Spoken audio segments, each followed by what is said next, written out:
What's good? I'm Skip. And I'm DJ. And this is the Cypher.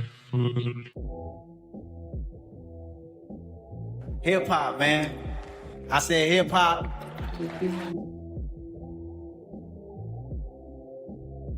That community is just crazy. That the things that we were able to see and experience because of this thing called rap and hip hop. I mean, you take those lyrics and you pull them away from the music and you put them up on the wall, so someone had to look at them. They would say, "This is genius."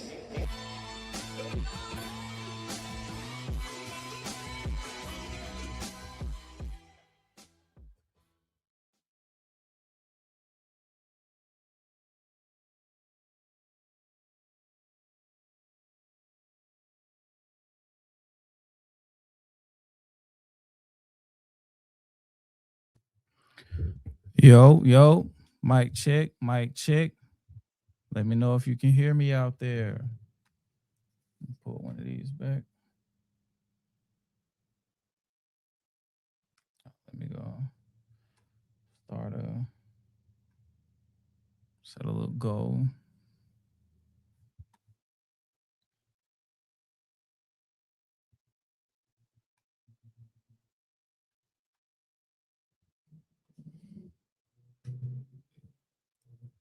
Okay.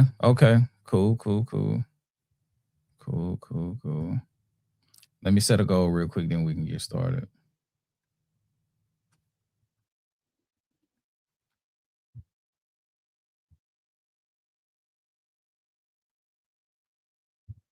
Do 2 hours.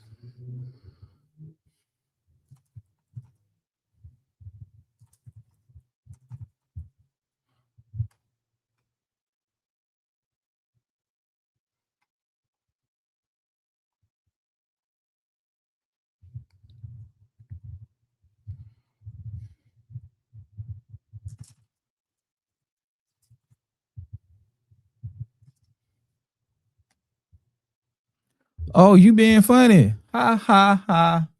Ha ha ha.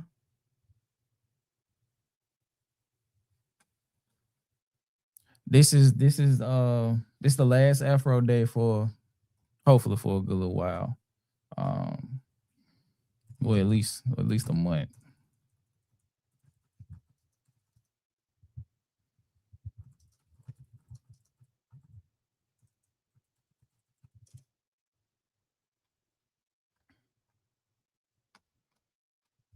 If okay, what's good, y'all? I'm Skip. I'm on half of the super group. We are Deciphered, and welcome to another Decipher live stream. Y'all are gonna get me. The goal is 3 live streams. Today, one Saturday afternoon, and then another one Tuesday to close out the month. Yes, sir. Power to the people. We back to do maintenance. Finna rock like crack when it came in. It's like the Latin, it's like the Latin invasion for black entertainers. But okay, damn, I need some water. But shout out to all of the members, Patreon or YouTube. Shout out to the mods. If they in here. Quan, I'm gonna have to hold on. Let me I got you, Quan. Hold on, champ. I got you. Hold on. Where you at? Where Kwani at? There we go. Hold on. How do I? There we go. I got you. You got a wrench, Kwani. You got a wrench. Okay, so let's see. Shout out to Sarah. Shout out to Grim1592. Let me take this down. Shout out to Kwani, of course. He just got a wrench. Shout out to Down in Dixie. Dre, what's good? Grandmaster Scrub. Let me see. Screaming Cell, what it do? Mookie. Retha.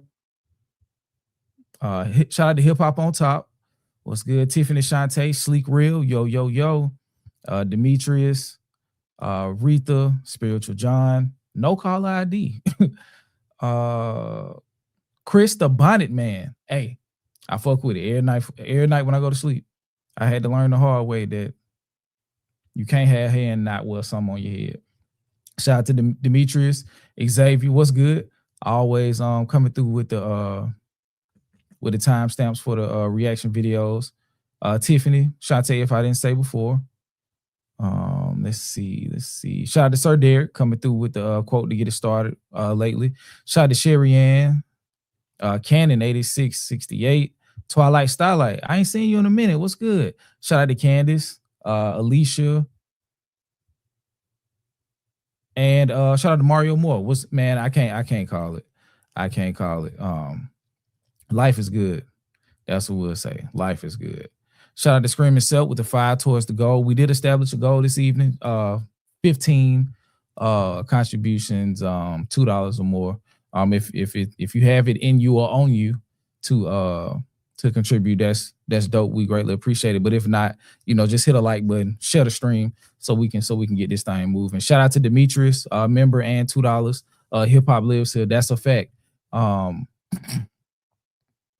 is a fact. Okay, shout out to Simply J coming through. Membership and with the 5 towards the goal. Thank you so much. Greatly appreciate it.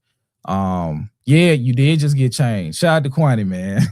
Shout out to Quani, just got changed. You just got changed. You are officially a member of the moderator gang. Hey, I'm gonna tell you right now. Don't just be banishing niggas without reason. But I fuck with you though. You know I fuck with you. So wear that wrench proudly. Shout out to Dre. What's good? What's good, King? I'm telling you, life is good, bro. Everything cool, everything smooth. We making it happen. Tomorrow, I need to make a thumbnail before I go to sleep. Regular YouTube viewership, the YG album reaction will be up tomorrow. The regular YG reaction will be up tomorrow for the album Gentleman's Club. The members had it for a week. The members had it for a week. I meant to get to it earlier, but like shit been going kind of crazy, so I didn't have a chance to make a thumbnail. We ain't to that level where I can just put it up without a thumbnail. And I was trying to put out some other stuff. I wanted to I got the Tierra Whack out. I put out some other stuff, and I made a bunch of content for the members.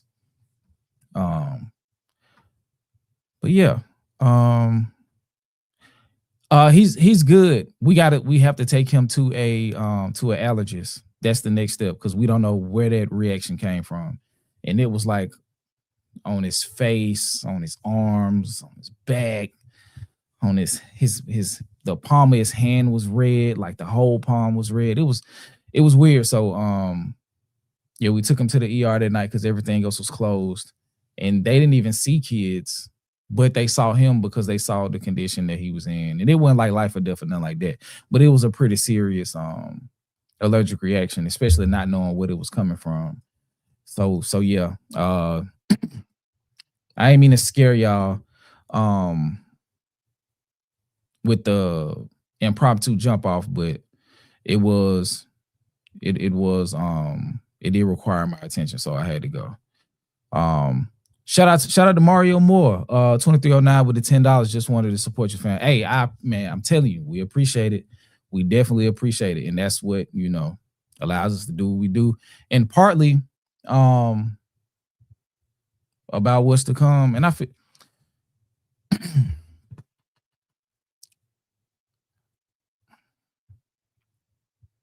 have any of y'all seen a new logo? I'm not gonna blow it up, but have any of y'all seen a new logo? And shout out to Sharonda Ridley, member, and with the big dog, $20. Greetings from Ohio. What's good? I've been there a few times. Been to Sandusky, went to Cedar Point. Towards the goal, it's so much BS on YouTube, so I feel like I have some sanity now. I can't say that this won't be foolishness. It depends on how the conversation goes, but it very well, the intent is to have some intelligent discourse. But yeah, you never know around here. You never know around here. But I appreciate that. Shout out to Sharonda with the big dog. Shout out to Shan26 with the 5 gold. Much appreciated. Much appreciated. Thank you so much. Ohio in the building. One of the Dakotas. I won't say his name, but I think he's from Ohio too. So shout out to him. Yes, Tiffany. Yes. Yes. Yes. Yes. Not immediately. Not immediately, no. But I can kind of go ahead and tell y'all. So I was making a string of, because I was doing some computer work Saturday, and I was making some thumbnails, you know, just trying to get ready for the stuff that we had coming this week or whatever. And I was working on the field. I was working on the field thumbnail, and as I was working on it, I showed it to my wife, and she was like, "Nah, don't use that one. That one too good." So I was like, "You think so?" She was like, "Yeah, use that for the Decrypted, season 1 of Decrypted, which is us breaking down the damn album." So I was like, "You know what? I'll do that." So I keep, you know, toying with it, and I end up making the thumbnail for the Decrypted season 1, which is, you know, we're covering Damn. And I was like, we need a logo. What she asked me, she was like, "You gonna make a logo?" I was like, "We kind of need to." And my first thought was like, call somebody. Well, not call, but reach out to somebody who knows how to do that type of shit. And I was like, I mean, I can try. And the first one I made, it was okay, but it looked very flat. And I had this vision in mind. I was like, okay, I want to find a way to put some gloss on this, make it more 3-dimensional. And then I worked that, and then boom, I was like, ooh, that shit kind of fire. So yes, season 1 of Decrypted is coming soon. It is definitely coming soon. That logo, me changing the logo was like me softly announcing that we're approaching the beginning of that process. The reason it hasn't happened like prior, like as y'all know, like DJ not available as much as he used to be. You know, we used to, like, all the streams used to be on Saturdays, and me and DJ would be together for all the streams and stuff like that. And now DJ is, you know, he's not as available. And then all of the stuff that changed with our job, and our availability just got shot to shit. And it's other stuff. Like, it's so much hip hop going on. We had to finish the road to 100, yada yada yada.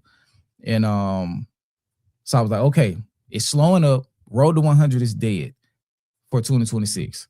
So I was like, okay, the time will come where we will have that to be our sole focus, and it's approaching. I am working, well, me and DJ are, but I am currently working on my album review for It's Been Awful. It will probably just table the Vince Staples to another time. I think we'll just push that back or push that to the side. And if we decide to do season 2 of Decrypted on our top 10 albums of 2026, that'll probably be where we do it at. But yeah, so I'm like, because I'm going song by song on It's Been Awful. And then I'll kind of condense my review, because that'll just be one episode. That won't be nothing long. And we'll make that available to the members. And if it does well, we'll release it on YouTube. And then the next big project is Damn. The Decrypted season 1. That's the next big project. Nothing else is gonna get in the way of that. Because with the reactions and stuff, unless Hove drop or something big, I'm gonna probably be manning the ship, because I want, whenever DJ pull up, from now till we finish Decrypted season 1, because it'll be at least 9 episodes, maybe 10, depending on how it shakes out. I want that to be the primary focus whenever I see DJ outside of work. I got some ideas for some stuff that I want to integrate. If y'all come across like any Damn era footage or anything like that, Our email address is hold on. I can't type right now. Hold on, my fault, y'all.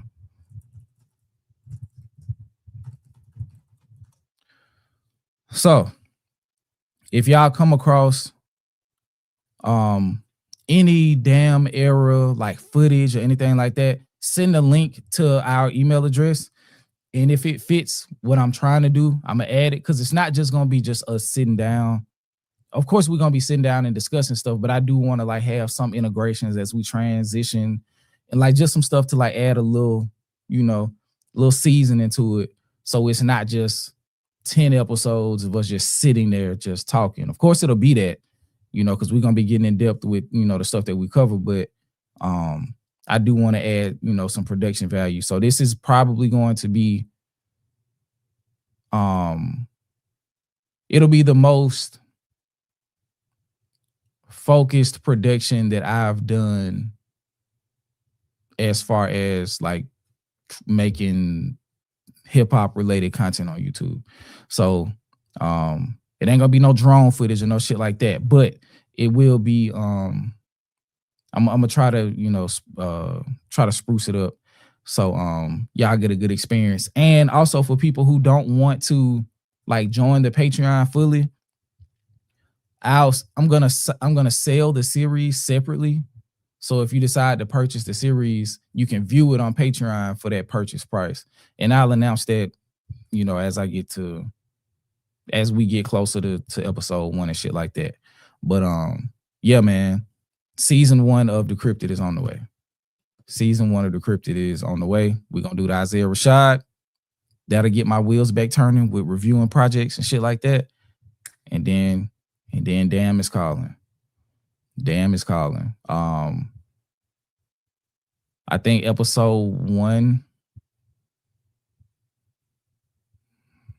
I got a list on 2 of the episodes will be reactions, so it may be 10 episodes.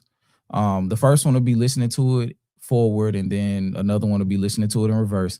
So one of those will go to the YouTube viewership, so you'll be able to see that. And then I'll probably put a couple like pieces of an episode or something like that out for YouTubers to view, to, you know, just, you know, kind of entice y'all to come over there and check that out. Because this, like I said, this will be like a flagship thing that we do throughout the year. We'll probably try to do 2 seasons a year, because that like 20 episodes. If it take us 2 weeks to like record and edit and release, that'll give us enough time to like take a break between seasons. You know, I really want to, you know, do some in-depth shit on the channel. And even though YouTube might not go as crazy on YouTube, I feel like doing that special thing for the decoders who want the more in-depth shit and not stuff that's solely focused on, you know, the current stuff or whatever the case is, that'll be provided for y'all. So I appreciate y'all, man. It's definitely coming. But let's get to it, man. Let's get to it. I know everybody ain't come to see me wax poetic, but I did want to announce that. And I'll keep y'all updated, because we're shooting It's Been Awful next week. So the goal is episode 1 of Decrypted by the end of July. No later than the end of July. So yeah. Speaking of the end. Speaking of the end, we have witnessed the end of, or a pause in, J. Cole's chart dominance as it relates to the Fall Off album. And this is per Hot New Hip Hop. J. Cole's The Fall Off officially falls off the Billboard 200. Okay. J. Cole released The Fall Off back in February, and now the album finds itself in a peculiar position months later. J. Cole is a part of rap's Big Three, and over the years, he has consistently been one of the most commercially successful artists in the world. His 2026 album, The Fall Off, was a major success out of the gate, selling over 200,000 units in the first week, debuting at #1 on the Billboard 200, which is dope. And a good amount of that was vinyl, one of which I purchased and later sold. But the point is, there was a big emphasis on physical media with J. Cole, and it'll be a part of what I talk about in a second. But since bursting on the scene, all of J. Cole's albums have spent at least one full year. Hold on. Don't do me like that. You fucking ass. Has spent one full year on the Billboard 200 before falling off the charts. However, that streak has unfortunately been broken with the fall off. According to Billboard, the album is no longer on the Billboard 200. It spent 18 consecutive weeks on the chart, but has since left. Of course, there is still a chance that the album returns to the charts, although for now, it appears as though this project doesn't have the staying power. Yikes. Okay, and this is on their Twitter. J. Cole's The Fall Off has officially departed from the Billboard 200 after spending a total of 18 consecutive weeks on the charts. 2014 Forest Hills Drive is now his only album charting, currently sitting at 151 in its 602nd week. Shout out to that staying power from Forest Hills Drive. Oh shit, hold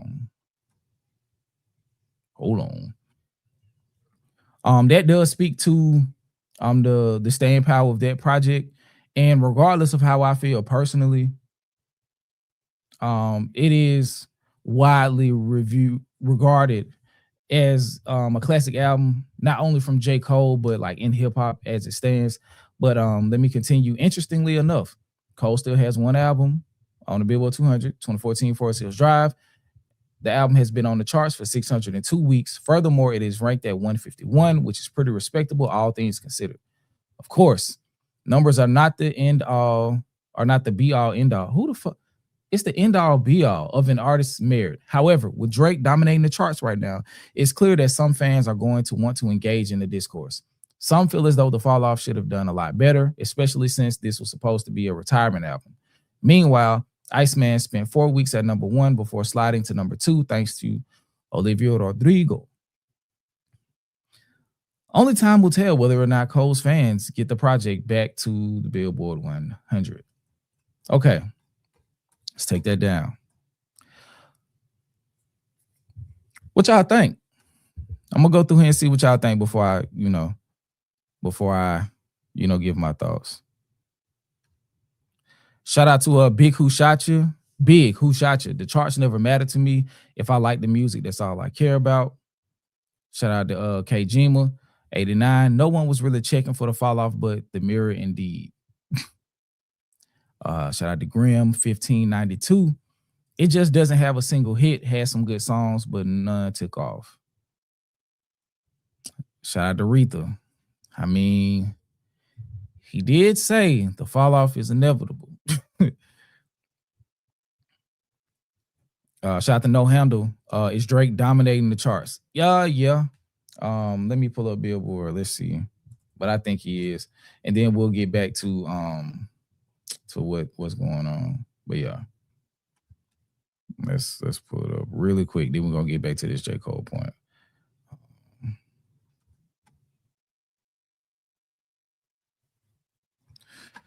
Okay.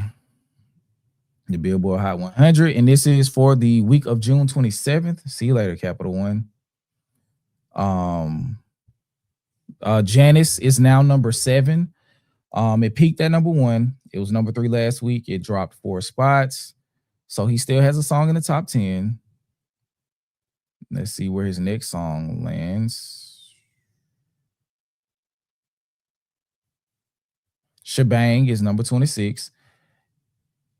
Last week it was 11, so it is taking a considerable drop. Ran to Atlanta was 21 last week. It dropped 15 spots as well. Whisper My Name, National Treasures, Too Hard for the Radio. Yeah, so Drake got like 5-6 songs in the top 50. Plot Twist, These on the Table, What Did I Miss? Dust, I can pay. Yeah. Drake, like it looked like the whole ICEMAN album is still in the top 100. It looked like the whole top with the whole his whole album, ICEMAN. At least 80% of it is in the Hot 100. So by that metric, yes, he is currently dominating the Billboard charts. Okay. So let's see. Shout out to Candace. Drake is not organically dominating. There's a difference. I can't confirm or deny that. If it does come out that he is botting, you already know we'll do a fucking marathon stream and discuss it. Shout out to Tiffany Shantae. Charts stats don't matter until you make it matter. And I believe Jermaine used the word tragic to describe an album that performed better than his commercially. And that's, you know what? You know what? That's a very interesting point. That is a very interesting point. I think Mr. Morale did 297, something like that. First week, J. Cole, heavy promo, 10-year build-up, did 273 or something. And if I'm not mistaken, it was under the new Billboard rules. So if you what they call it, if you adjust Kendrick's streams to that, it's probably closer to the GNX streams, or maybe a little bit more than that. It may be mid threes. So that is a very ironic twist of fate, though. It's like you shit on a certain album for its sales, only to promote it and push an album in your music and out loud for 10 years and not sell better than said album that you were disrespecting. That's tough. That is tough. That is tough. However, I do want to talk about something.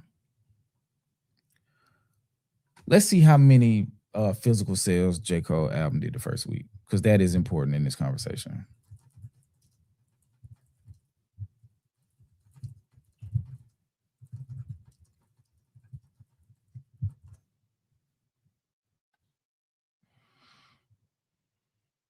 Okay, so he did between 113 and 115 pure copies the first week, and 80,000 of those, including one of my own purchases, being from vinyl. And it set a record as the highest physical and vinyl sales week of his career. So, with the highest demand in his career on physical media of any other project in a week, are the Billboard numbers really indicative of how much his music is being consumed? And this is a part of that conversation I was having a month or so ago. Value versus consumption. Because we see Drake on the opposite end of the spectrum. He's dominating, quote unquote, the Billboard charts, but he's not selling physical units. His first week was 13,000. J. Cole did 100,000 more physical sales than Drake did first week. 100,000 more. And granted, Drake didn't make it. I don't think he made the ICEMAN available for vinyl, but nobody bought. I think physical. Let me see if digital purchases count as physical media. Okay, so digital purchases do not count. So let's see. Okay, so the only thing that count is vinyl records, CDs. Okay. So yeah, I think that was a clever tactic by Drake with the physical media. So now I'm wondering what was the physical? Hold on. Okay, hold on.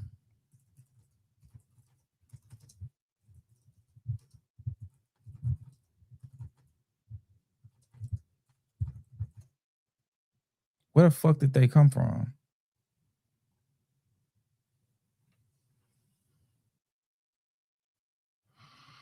That's curious. If he okay.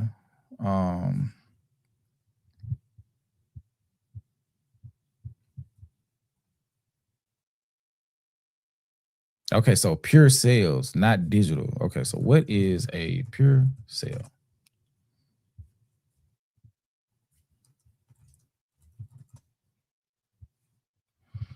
Okay, a pure sale in the music industry refers to the direct paid purchase of a song or album by a consumer. Pure sales, buying a physical copy of an album, CD, vinyl, cassette, or downloading it as a digital file, including purchasing from iTunes. So you telling me, so you are telling me that only 13,000 people value Drake's album enough to buy it?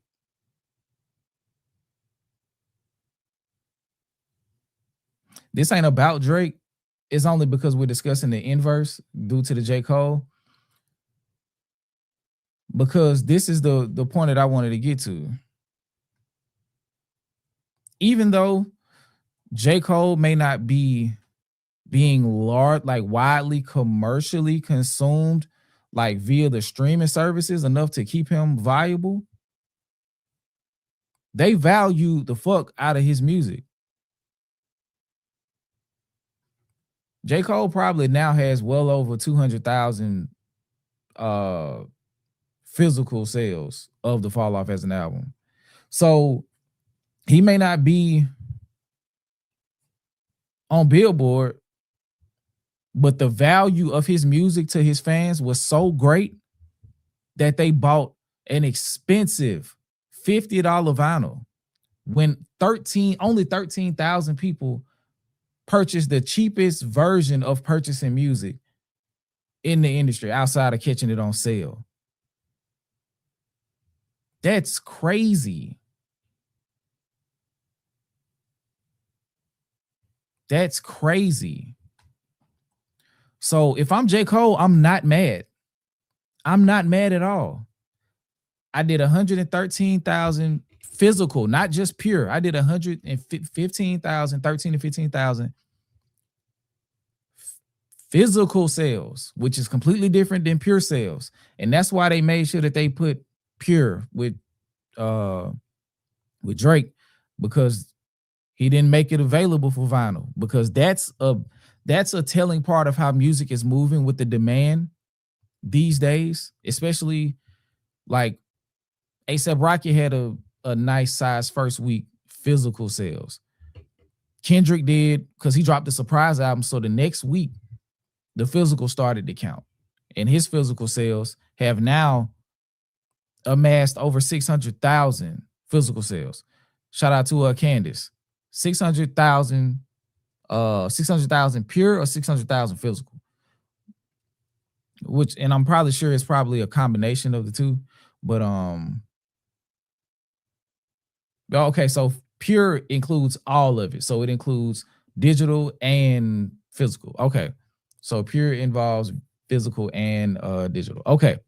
So and it's 3 times platinum. And shout out to MacWap. I think he mentioned this on one of his streams. But yeah, that's very telling.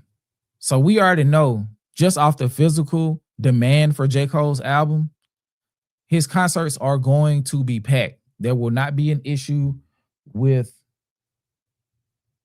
we can also sell digital products on the site. Is he here? Are you here, Andrew? So we can sell digital products. Ooh, so that means we can probably sell. Y'all might not even have to go to Patreon to we'll talk about that. That's interesting. That's very interesting. I won't say that. We can do sub links like up down. Okay, hold on now. Hold on, Andrew. I just got some more information about the website. Shout out to Andrew, man. And shout out to D2B2 with the $10, wrench holder and member and consistent contributor to the platform. Shout out to Skip, DJ, my fellow mods, the Dakotas, and the chat. We don't value Arby's, McDonald's, fast food rap. Pay for what you value. Support the stream with likes, comments, shares, and that money on if you're so inclined. But yeah, man, shout out to D2B2. Shout out to Just Gwen, member with the $5. That's how you know them numbers are funny and not high funny. I even purchased my faves on music apps, i.e. Apple, Amazon. Exactly. I purchased the Tierra Whack digitally so I could so when I did the reaction, that was off of a pure sale via iTunes. But once I finished it, I bought the vinyl. When I heard Rhapsody was dropping, when she announced her album, I went ahead and bought that vinyl. You know, and y'all see the other shit, you know. And then, you know, shout out to Stilo and Mia, you know, they're gracious enough to, you know, if an album moves them or they see that we really enjoy one, you know, they'll, you know, show love and cop us a vinyl every now and again. So we greatly appreciate that. But the whole thing, you know, is supporting physical media. You know what I'm saying? Because like the way this shit is going, you want to be able to have these things to, you know, enjoy in the event that they start getting weird with this internet shit. So yeah. However, we can expect to see a lot of media wrapped around J. Cole's tour, which is to be expected because he is one of the big three. And crazy enough, like it wasn't like a large land swell of media around Cardi's tour that she sold out. And it was like, I think the biggest debut tour for a woman rapper ever. Like it was like a big milestone, and it just wasn't nearly enough media coverage around that. And Baby Keem's is being covered, but not as much. The last one that really got a lot of coverage was the GNX tour. Shit, like Don Toliver went on tour and nobody really talked about it. So when Drake goes on tour, you can bet your ass it's going to be everywhere. When J. Cole goes on tour, it's going to be everywhere. It's going to be a lot of viewership as far as on the rap sites and pushing that. So I wouldn't be surprised if his sales go up enough to get him back on Billboard, at least for a week or so. And his streams go up, which will result in stream equivalent units of albums sold as well. But let me go to the super chats. Let me make sure I didn't miss nothing. Okay. Shout out to Screaming Celt with the 10 and for being a member because D2B2 said so. Appreciate that. Shout out to Rito, wrench holder and member with the $10. Hashtag hip hop lives here. Much appreciated, man. Much appreciated. I promise y'all. Shout out to No Handles. J. Cole has 70 plus shows and at least one is in a stadium in South Africa. I'm telling you, this run is going to be everywhere. Like it's going to be highly publicized. It gives the people who soften their stance on what J. Cole did, you know, in the battle and things in events prior and his horrid press run, it's going to give them something to show. And I probably might show a couple images and like videos and clips from his tour, as long as they're not performing the let out, or maybe to see if it is a, you know, a big singing, you know, big moment. You know, I probably show it just to show the impact that it's having on tour, you know, because I don't hate the man. I just wish he was a little better, but that's neither here nor there. Tyler's tour got a lot of coverage. Yeah, but that was before. That was the tail end of 25 into 26 whenever he released. Yeah, that was still in 2025 because he dropped. What's the name of the album? Don't Tap That Glass. That was either the very beginning of this year or the tail end of last year. Yeah, the GNX coverage was insane. Exactly. And I just think the Cardi, it probably wouldn't have got that level because it was so much going around. It was so much surrounding Kendrick and he was doing stadium. So it's a big event, you know. But Cardi should have got more than she did. I wish Baby Keem got more than he was getting. He got some coverage, but it was more like organic Wale is doing his own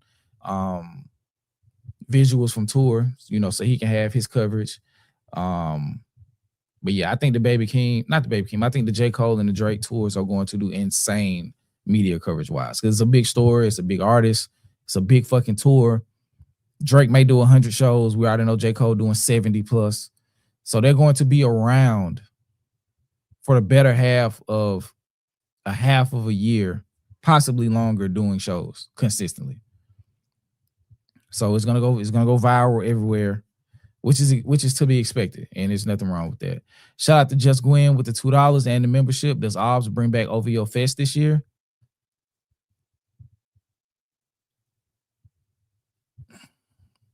If A.R.I don't get the rights to OVO, if OVO don't get the rights to OVO as a brand, but I think it'll be a good time. He got the ICEMAN out. It'll be around the time he goes on tour probably. He hasn't announced his tour yet, but I think it'll be a good idea. If he can get the proper sponsorship and shit like that. But you know, OVO Fest is not a tour, it's just a festival. So I don't see why not. I don't think he'd be hard pressed to get a sponsorship for that. Shit, I wouldn't be surprised if State sponsored it. I really wouldn't. He need a Max win anyway. Oh, and T.I. album dropped tomorrow. Shout out to T.I. Kill the King. I may or may not do a reaction for that.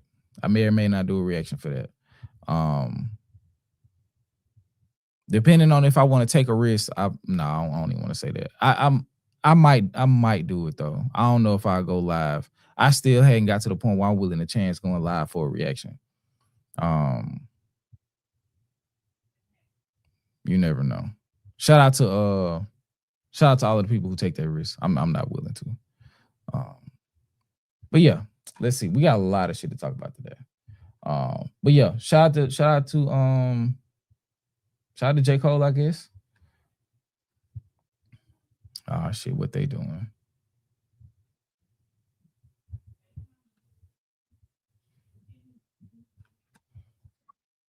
Okay. So we got this clip from G Malone. I forgot I had this actually. Shout out to Stilo with the big dog 50 ball via PayPal. Shout out to Stilo. What is it? The brains? Much appreciated. Hold on, the screen sharing was canceled. Make sure you click share on the modal and not cancel. Oh shit. I guess I did it by mistake. I don't know. Let's go. Okay.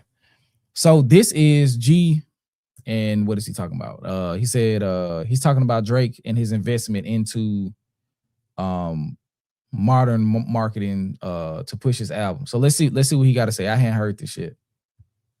Let's do picture in a picture so I can increase me. Let me know if y'all can hear it.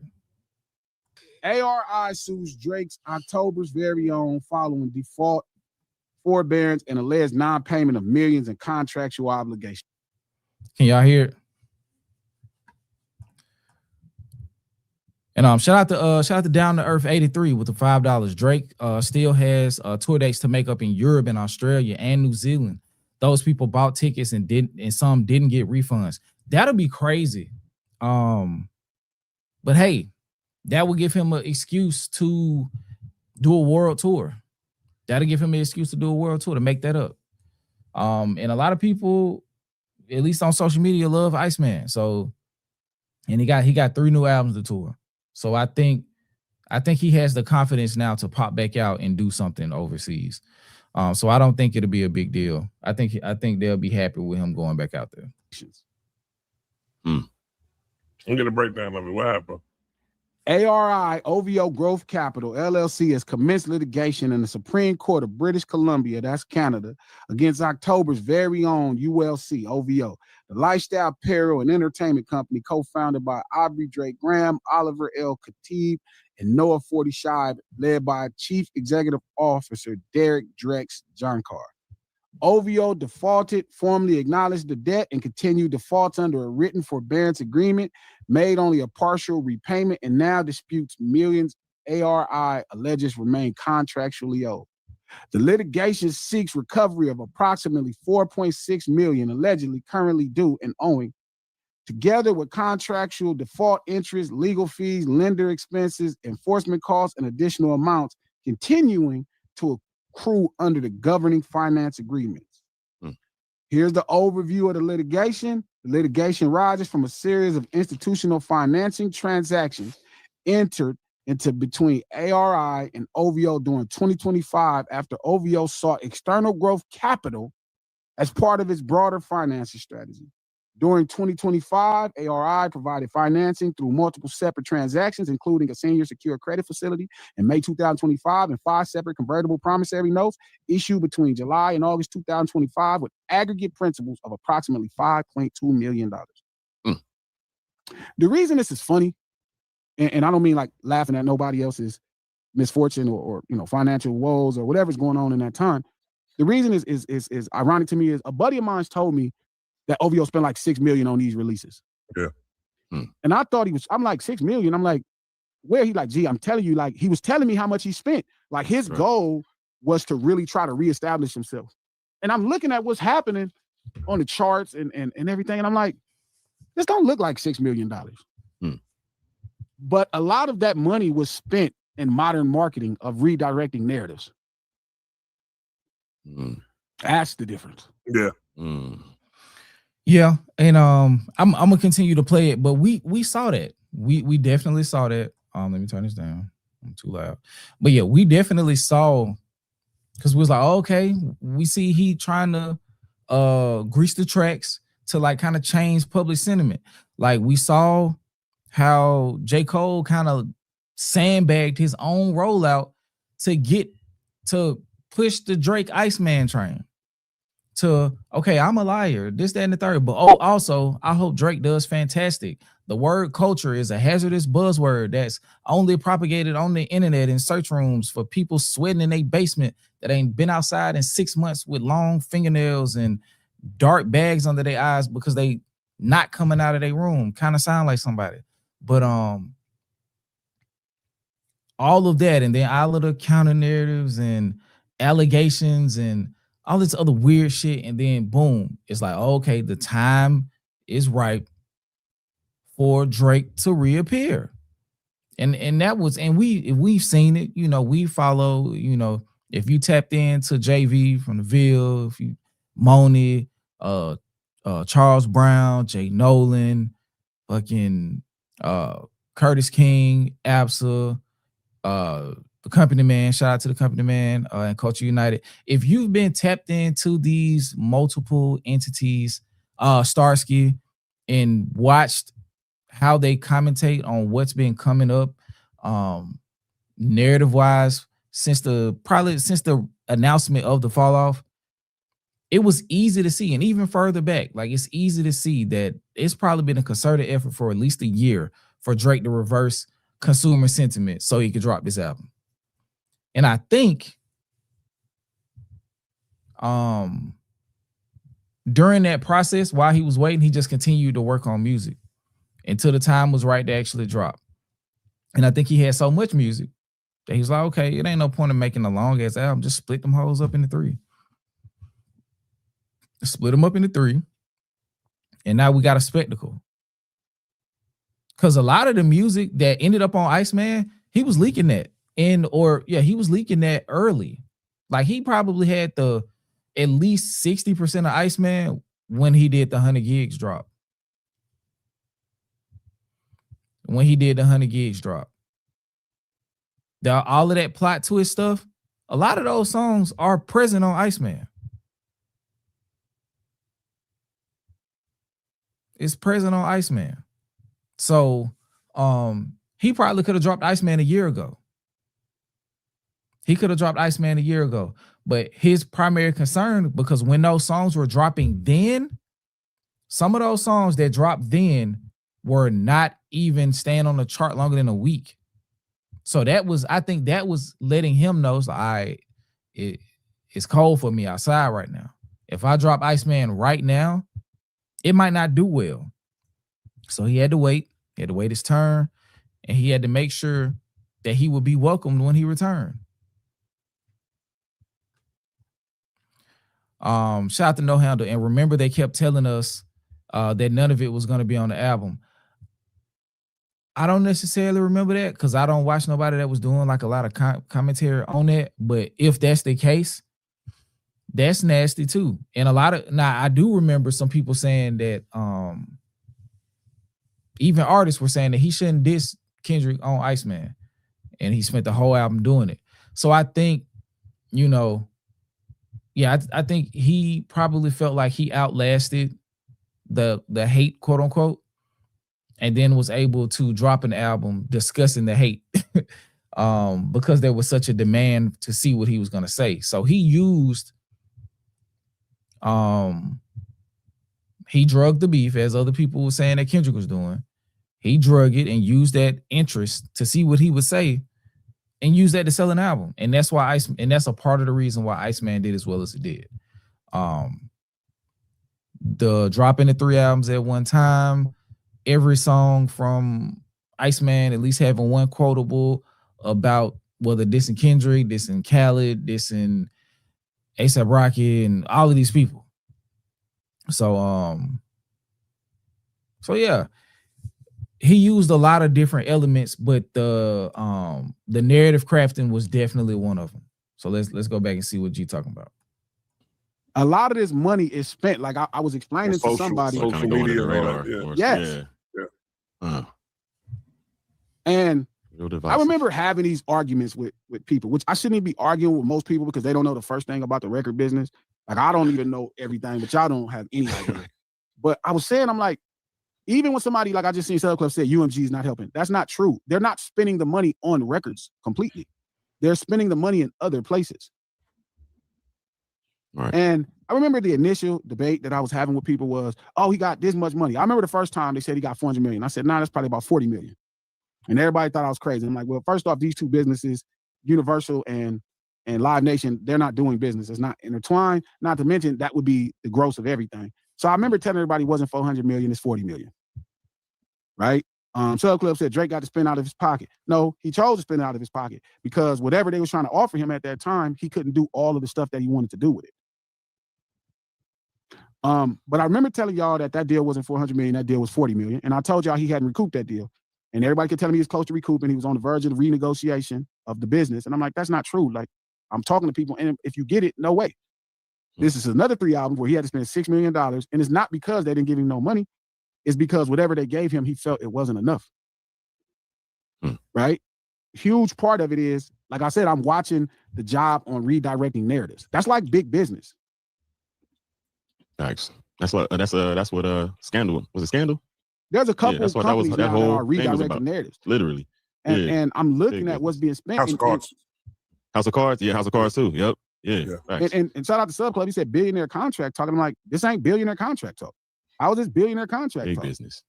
He said billionaire. We're talking about a $6 million default loan. We're not talking about $50 million, $100 million. Right. So, like, I don't understand the point of gas in the business when the business is good enough in itself. Like, you get what I'm saying? Like, everybody's gas in the business. It's no assets because you don't own the asset. A.R.I. sues. Well, there it is from G Malone himself. And shout out to G. But yeah, I even think overestimating the amount that he spent on marketing was marketing.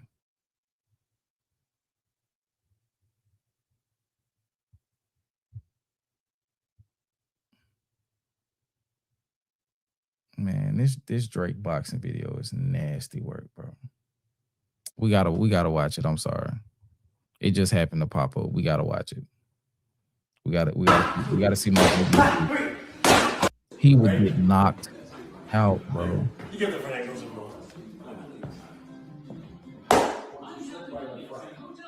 Gotta watch it.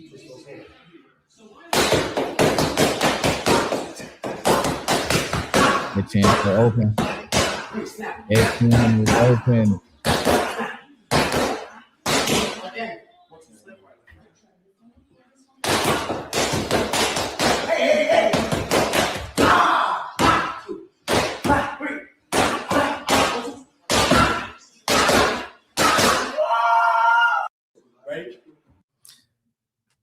The two is a little snappy. The two is a little snappy, but his if anybody playing catch and shoot, it's over for Aubrey. It's over for him. And why is his neck dipping on the punches? Like, watch the one with Kendrick. Okay, hold on. Let me find it. Kendrick boxing. That little nigga is ferocious. Okay. The gym, and Kendrick is there, and he's doing the mitts, and some of the guys, the regulars at the gym, they didn't recognize him. He's very humble. He doesn't come in with an entourage. That's him. And he's at the gym, and the guy, he comes out of the ring, and some guy at the gym asked him, "Hey, how many pro fights do you have? When's your next fight?" They thought he was a professional fighter. That's the biggest compliment you could get. Look how good he looks. He looks great on the mitts. And he can fight, and he spars, and he does his thing. And he's been very, very dedicated to boxing. So super humble, very down to earth, just very normal. Hey, but, not what you would expect a superstar. I know many recording music artists and superstars, and Drake, you know, they like to enjoy life, and there's nothing wrong with enjoying life. But they smoke, they drink, they do a lot of things that are not very healthy, and they don't do it in moderation because, you know, that's what they are. They're artists. But Kendrick is very, very disciplined in everything he does, and you know, he's a good family man and just a good dude overall. I ain't gonna lie, Dot ain't putting his hands up either. But Dot got way more combinations. His punches are sharper, and he's rolling. Like, I don't know what that little this is not slipping punches. This is not slipping punches.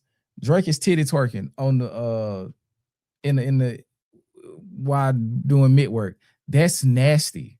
That's nasty. Drake is getting put to sleep. Yeah, Dot definitely got snapped in both hands. He definitely does. And him rolling, like, you feel like he getting right back. You feel he getting right back. He coming right back with it. Drake like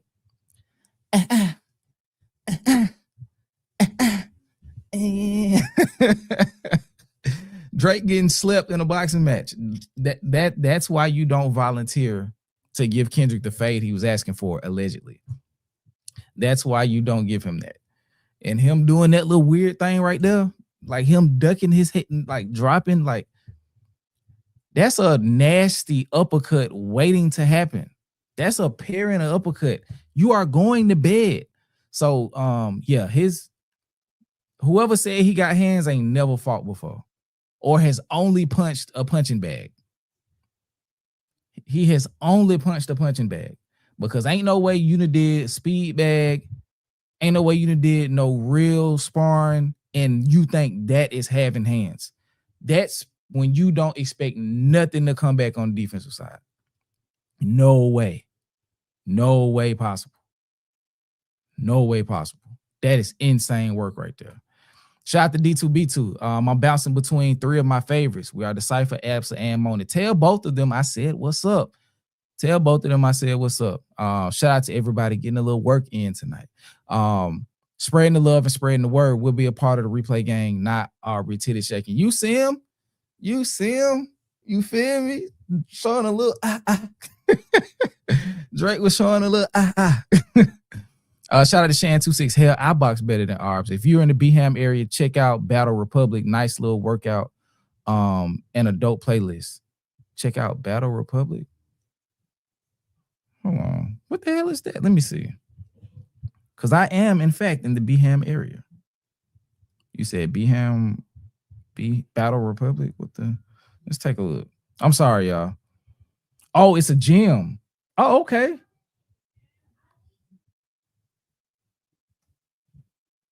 Okay. Hey. Cause the only gym on my side of town, they do MMA. Cause I was thinking about if I wasn't gonna be able to get back to hooping, I was gonna start boxing. I'm gonna check that out at a later time. I'm gonna check that out at a later time. What's the dirt talking mess about all of y'all YouTubers? Absa was named. Absa, that she been doing work. She been doing work, and her videos, like when she always really, but like when it really starts to hurt, those videos get widespread. Like I've seen Absa do like live streams talking about Drake, legal situations, and it'll be 10,000 people in there sometimes. Like, well, not 10,000, like 1,000 plus 1,500, a shit ton of people. So like I could see, and then she'll come right back behind that and do a simplified version in a scripted video that's 10 minutes, and they hurt. I saw that. I was actually in the premiere of that. I was in the premiere of that. Shout out to Jay Nolan. His rundown of his like credentials as far as what he's done in hip hop, you know, and just for the culture at large. I felt like I knew him. I was proud. I was like, that's what's up, bro. Like he's done a lot. He's done a lot. So that's what's up, man. So she did a video about What's the Dirt. Oh shit, hold on. We not gonna watch it because I don't want to be on her bad side, but shit, hold on, I gotta play a couple seconds. Hold on.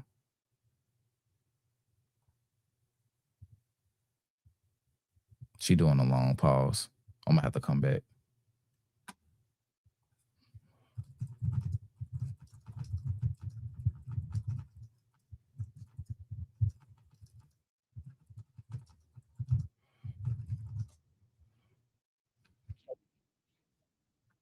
Damn. First thing come out her mouth, you will never be accepted.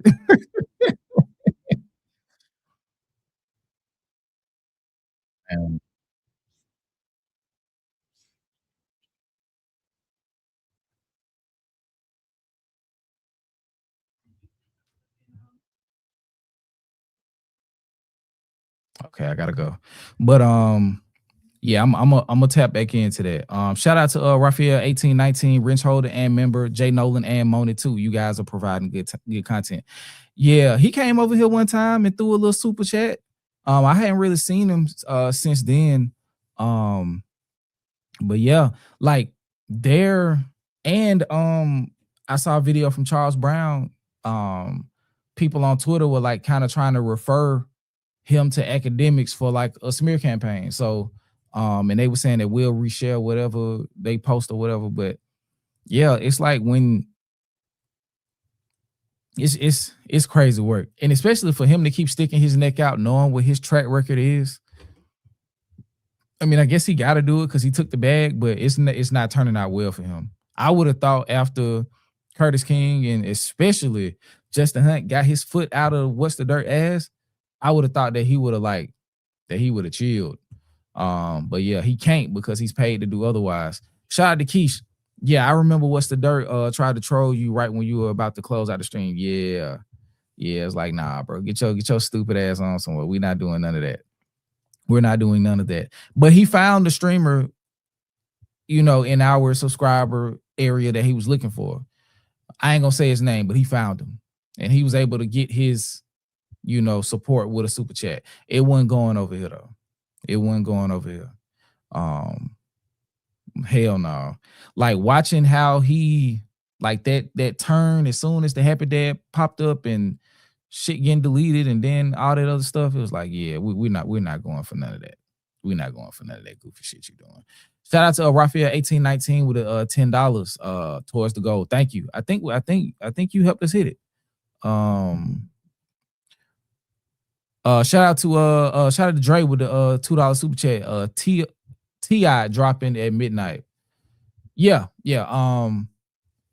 Depending on what my Friday looks like, I gotta get my hair. I gotta get my hair braided tomorrow.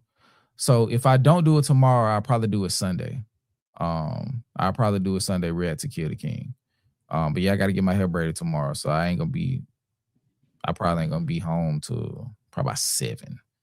And oh yeah, the stream Saturday is gonna be early. It's gonna be in the afternoon. I'll probably be back home from getting my haircut, maybe 2:30. So I'm gonna try to do 3 to 7 Saturday because I'm watching the fights and shit. But shout out to Scott Fitzgerald.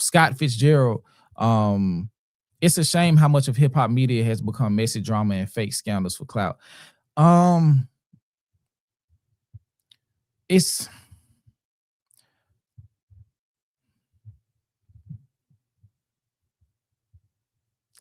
been like this, man. It's been like this. I just think now there are more voices, and now they have created this environment since the battle that now it's two polar opposites. So it's gonna be drama because there are opposing forces now, and not just a bunch of independent ecosystems.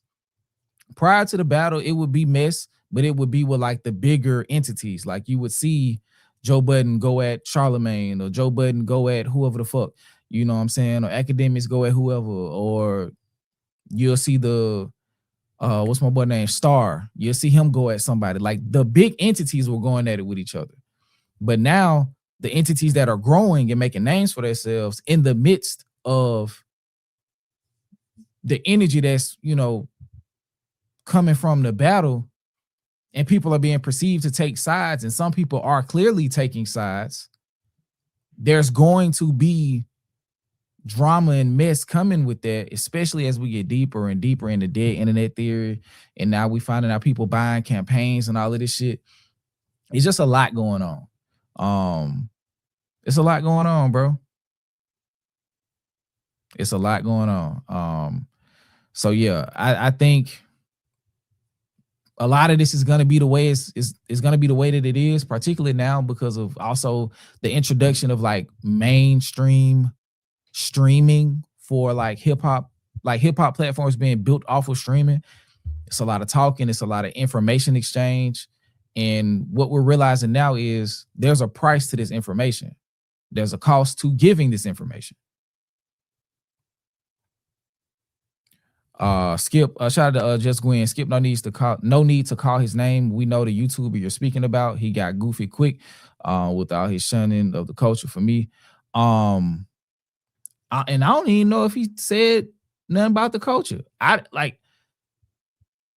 wasn't even watching him when the thing had when he took the super chat. I just happened to see it somewhere because I wasn't really a fan. I didn't know of him. So I never got a chance to get into him. But when I saw that, and I was like, it's no way that you know what's going on, and that's the choice you make. You know. Shout out to Scott Fitzgerald again. He said, I miss the days of Rap City and Yo MTV Raps. Big Tigger's in trouble. Big Tigger's in trouble. It's probably a bad time to miss Rap City. He's in trouble. Okay, that ain't for me. That nigga's in trouble. He asked, what's the definition of culture? While monetizing off the culture is crazy work. While accepting super chats and having rap discourse and questioning what is the culture. If you're not using that as a headline to define culture, as opposed to a headline to muddy the water on what it actually is, that's nasty work, because you know what it is. But it's like that side of it's really a microcosm of politics. Like when you see the people on quote unquote that side, and they switch over and they start, you know, doing all of that, it's easy because a lot of people, it's not that many people operating in that space. So kind of like a black person going to, you know, making a lot of far right leaning content. It's easy because they're not expecting to see you over there. So when you look like somebody who's of the culture and you start doing a whole bunch of anti or counterculture shit, you start to get attention because you're going against the current, and whole time people want that to become the new current, so they're going to support you. Just like when I used to say all the time, I used to be like, bro, we could be clearly on the road to 100,000 if we spammed certain musicians. If we spammed certain musicians that bring in a lot of people who have a disdain for the culture, we could be closer to 100,000. We really could. We would have hit 50 a year and a half ago. If we rode that Eminem train that came in, we was getting so much hate, but so many of them were subscribing. We could have did 3 more Eminem albums and been at 50,000. And then we could have went Post Malone, another 6,000-7,000, did fucking the Hanuman dude. That would have been another 5,000 because he was blowing up at the time. We could have did what's my boy name? The racist dude, McDonald. We could have did him. That would have went crazy. And just been like, we got 10,000 organic subscribers at the beginning, but we just brought in another 55 and they're going to help us get to 100. It's easy to do that. So that's why a lot of them do that route. Because you look up and you see people in it like, bro, because now you feel like people are appreciating you. They're calling you smart in the comments. They saying you finally talking about the non-woke shit and all this, that, and the third. And boom, now you done fell in the right wing shit. You are in the right wing side of hip hop. Do it. These people making money off our culture. Do what? I don't even want to play like that. I'm not reacting to, like, I don't even like how it felt. Like, I was one of the people, like, I'm the guy who does all of the administrative stuff behind the scenes. Shout out my brother DJ, but he don't have to go through them comments. Like, when I was going through them comments and seeing like what they were saying and watching them speak with such a desire to colonize, it was nasty. It was nasty. And it was to the point where they want to control what you say, control how you think, and control how you feel. And it's like, it ain't even worth it. It ain't even worth it. It ain't even worth it. You say it's good, and then you say like, yeah, we told him he better than all your favorite black artists. It's like, no. We're not doing that. We're not doing that. We ain't doing none of that. Fuck that. Like, the money that we could make from an album review on those type of individuals, we can make in a stream. We can make it in a stream. It's certain artists that we just don't have to react to or we don't have to review. It's cool. It's so many more artists, and we've built such a strong core, I would like to think, at least, of people who support the platform, that at a certain point the subscriber count becomes a vanity metric, because you start to get to a level of people who only want to consume you. They only want to consume you, bro. I'll never forget, and then we'll get back to the topic, but I'll never forget this dude. He rocked with us heavy for like maybe the first 5,000 subs. He was around from like before we hit 1,000. We got to like 5,000-6,000, and I was like, hey man, we're gonna launch a Patreon. He came in and he told us he wasn't gonna pay to watch niggas talk. And then I told him, I was like, bro, like, you know, I told him what I told him. We never saw him again. Never saw him again. So those type of subscribers, they're not worth it. They're not worth it, because they're only gonna come around when you discuss a certain thing. And then when they pull up, they're gonna say wild shit. It's just like, bro, I'm not finna entertain no racist. I'm not finna react to Tom McDonald and be like, and talk about all of the issues that I have with what he's saying, because it's counterproductive. I'm wasting time. Shout out to Just Gwen with the 5. I said in Nolan's comments that some answered that call that Rob Markman declined during the battle. Yeah. Dot rapped about it on Watch the Party Die. Yep. And I got a reaction to that. Go check it out. But facts, Gwen, like, some people picked up. A lot of people picked up, actually. A lot of people picked up. You know, the whole thing that happened with the George Wynn guy from Australia. What he's experiencing now is a result of him picking up the phone, of him building a name on that side. And when it was eventually time for him to pick up the phone, he had to pick up the phone. He had to pick up the phone. You know, people will tell you don't put ads on your streams, and won't super chat. Fair weather subscribers, exactly. They'll be like, bro, can you please take the ads off? It's messing up my viewer experience. My nigga will support the platform. Well, I ain't really trying to pay. Well, what we doing? You want to watch, but you want to watch for free. And when we try to monetize, you got a problem with it. But if we sell our rights off to a bigger corporation, then we sold out. You know, so you can't go for the fair weather people. It's better to build slowly with people who genuinely rock with you than to just be going places like trying to get 50 here, 60 here, 70 here, 100 there. It's too difficult. It's too difficult because then you're going to eventually get yourself in a situation where you're going to say or do something that's against your core values because you're trying to appease somebody you shouldn't be trying to appease in the first place. And we've seen it happen. We've seen it happen in 4K or 1080p, however you viewing this shit on YouTube. We've seen it happen. We've seen it happen in regular mainstream media, and we're starting to see it happen now in YouTube. We're seeing it. And it's unfortunate, you know, because you want people to be able to monetize their platforms, but it's just like all money ain't good money. Pusha T said it best. Some signed checks I know better than. Some signed checks I know better than. Shout out to Screaming Silk with the big dog, $20. So let me get this straight. That loan, quote unquote, from A.R.I to OVO was for marketing and brand management, spending all that bread on SEO. Who got paid? Drake savvy enough in tech. He does his own SEO. I'm not sure if it all was for that, but I can't even remember what I read from the document. But if that's what he spent it on, but I think they did that initial.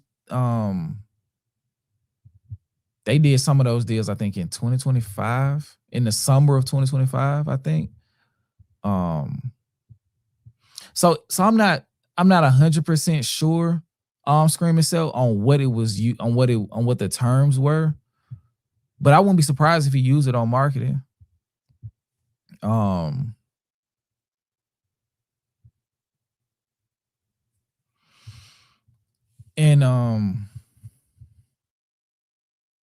I don't know, man. I think I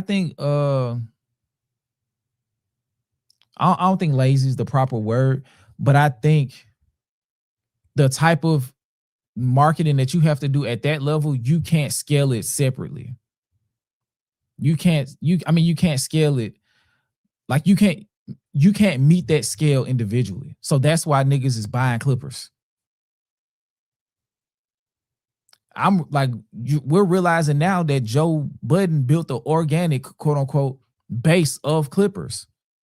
Like Chig Smooth was and is one of the biggest Joe Budden clippers. And he would let them clip and monetize the content, because it grew the platform. Whole time that may have been Joe Budden engaging in clipping. But hey, get your money. Get your money. It's when you use it for nefarious purposes that folks not fucking with. But shout out to I'm Confidence. Say hello to your future fate. The culture bred with carnivores. You let them snack, they eat your face. The signatures is being forged. Yeah. And that's the thing, like with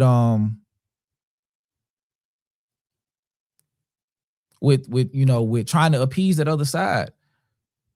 You get them an inch, they gonna take a mile, bro. Like it got racial very fast. It got racial and political very fast. You would be surprised, like how quickly it went from, yeah, this artist is dope to we're here to take hip hop. We're here to take hip hop. We are rock and roll transients and we want to take hip hop. You'll be surprised how quick.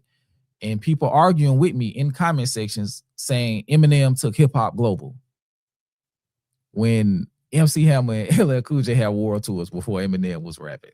Like, it's crazy, bro. It's crazy. WhatsTheDirt ain't even a hip hop head. A lot of these people aren't, bro. A lot of these people aren't.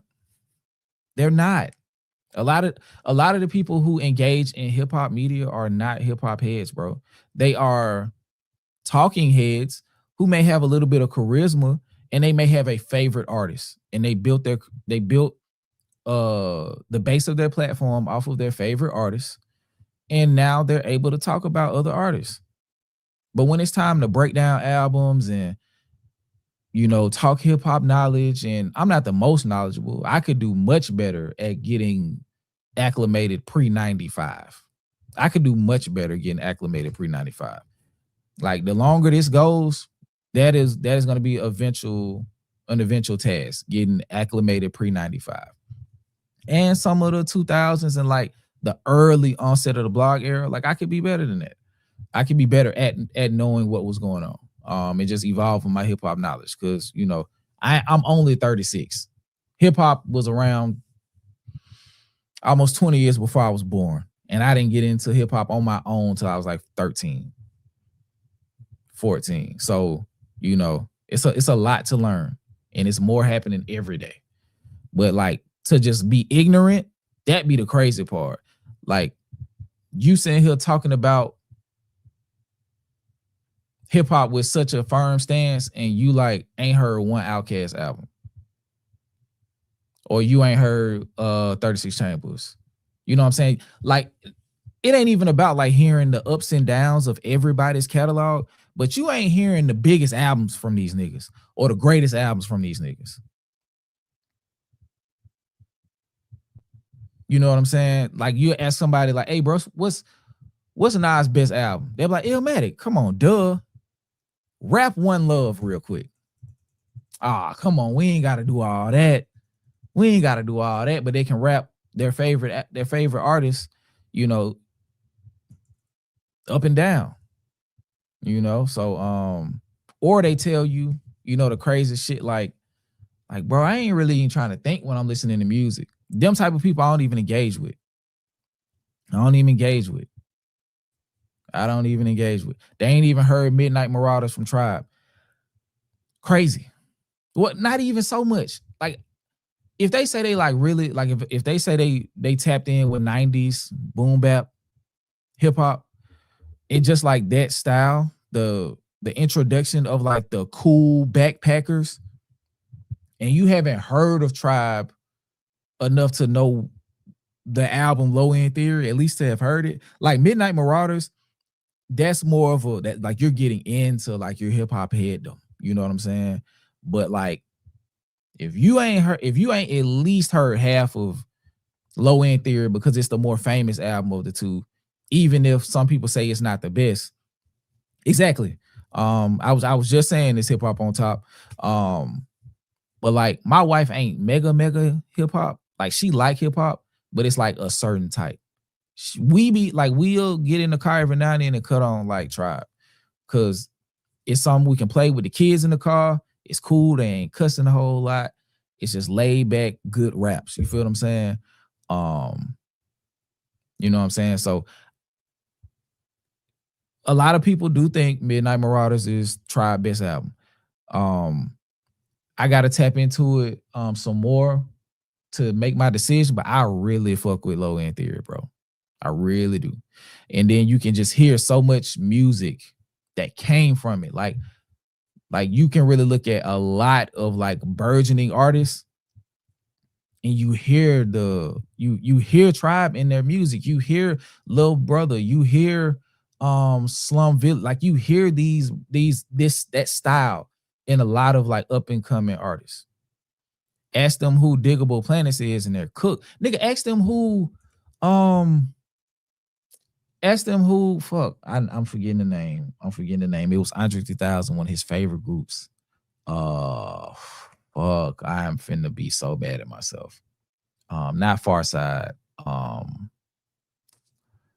Fuck, what's the name of that group, bro? I can't look at the screen until I get it. It's not Farside. It's not Slum Village. They made 93 Till Infinity. Who made 93 Till Infinity? I'm having a brain fart. Souls of Mischief. Souls of Mischief. Ask them about Jerusalem. It's not happening. We're not getting there. We're not getting there. Yes, Souls of Mischief. We're not getting there. We are not getting there. Sorry, it's not happening. It's not happening. Like I be having conversations, like I be having conversations about like defending Common, and people just be like, bro, everybody listen to that shit. It's like, come on, bro. Like Common low key got one of the better discographies like post 98 in hip hop, and like one of his albums that I like fell in love with when I was in the military was Dreamer Believer. I think it came out in 2012. That album is so fire to me. And then he dropped Nobody Smiling after that. Like I've been fucking with Common hard body for like 15 years. I fuck with Common, bro. And the Auditorium that he did with Pete Rock, fire. I fucks with Common, bro. I be trying to get DJ to fuck with him, but he don't like how choppy his flow is sometimes. But yeah, I fucks with Common, bro. Shout out to 72 Pals. He said Low End Theory was my shit at the end of my college career. Bumped that every day. Let me go back. Tip used live instrumentation on most of those songs. And when you use live instrumentation on music, it just sounds so much more, no pun intended, alive. It sounds so much more alive, bro. The Roots, yep.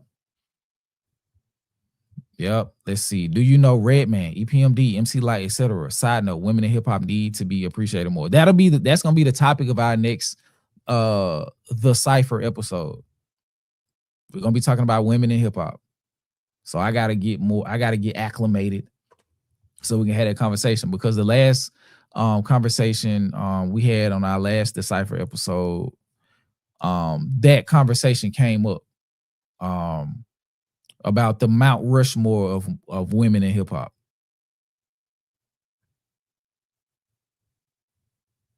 The Mount Rushmore of women in hip hop.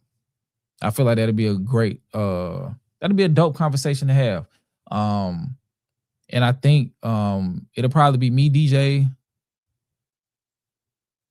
and a bunch of women. Me, DJ, I know. I don't know the roster because people gotta accept, but yeah, for sure. Black Moon, yep. Gangsta Boo, Mia X. I arrived for Common Praise, one of the best discogs for sure. I say this all the time. Shit, B. Crazy. Common is, I'm telling you, bro, Common is fire, bro. And he's a good songmaker. He may not be like, he don't make a bunch of hits, but like, so the fuck what? Bahamadia and Jean Grey need to be in that convo. Okay. Cool. Enjoying your breakdowns of the ladies, man. Cause they fire, bro. I wish that hey, y'all go check out that Rhapsody reaction to Guys Got Afro. Go check that out for me. Light, Latifah, Salt and Pepper. I had Light and Latifah in my Mount Rushmore. It was Light, Latifah, Lauren, and who was my fourth? Light, Latifah, Lauren, and Missy Elliott. That was my four for Mount Rushmore. And we was arguing about whether or not it should be Lil' Kim or MC Light. And I was like, how the fuck? But I ain't, I'm standing on MC Light, but some people in the comments was like, Lil' Kim over MC Light. Missy, yes. Believe it or not, Missy is responsible one way or another for a lot of expression in hip hop. A lot of colorful expression in hip hop can be directly traced to the footsteps of Miss Elliott.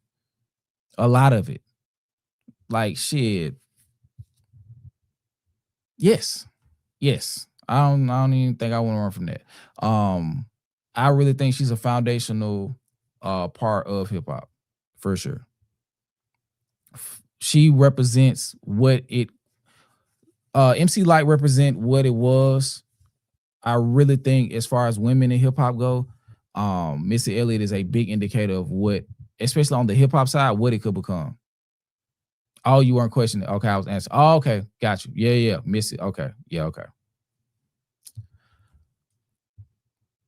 Afro Puff still slaps to this day. Yep, I like that. Roxanne is definitely a whole godmother of hip hop for sure. Yeah. Shit, she was making sure Nas was straight. Hey, nigga, rap, nigga. Oh, you just made me remember. I forgot to check out the stream where y'all were discussing MC Light's lyrics. Please don't do that. It's been about a year. I think it was in May of last year. It's somewhere back there. Women can be the best, but they got to compete with Nas, Pac, Biggie, etc. Yeah, and I think also like those budgets, like nigga, like what woman in hip hop had a producer core like what Nas had on Illmatic?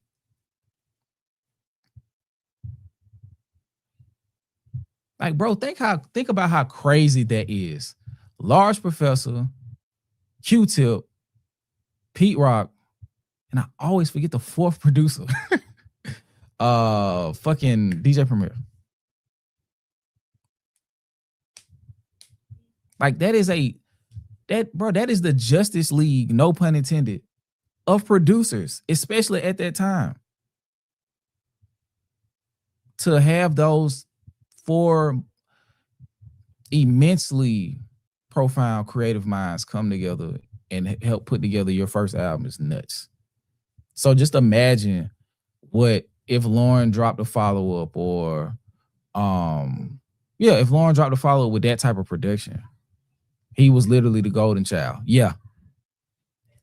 Miss Jade had Timbo and Pharrell for her album. But we got to add 2 more producers on top of that.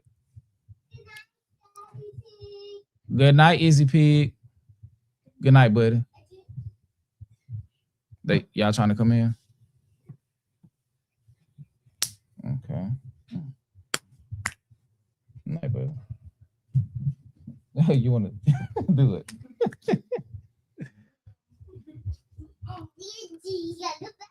Dochi was channeling Missy on Catfish. What's Catfish? What song is Catfish? Fuck, I gotta play it. Hold on.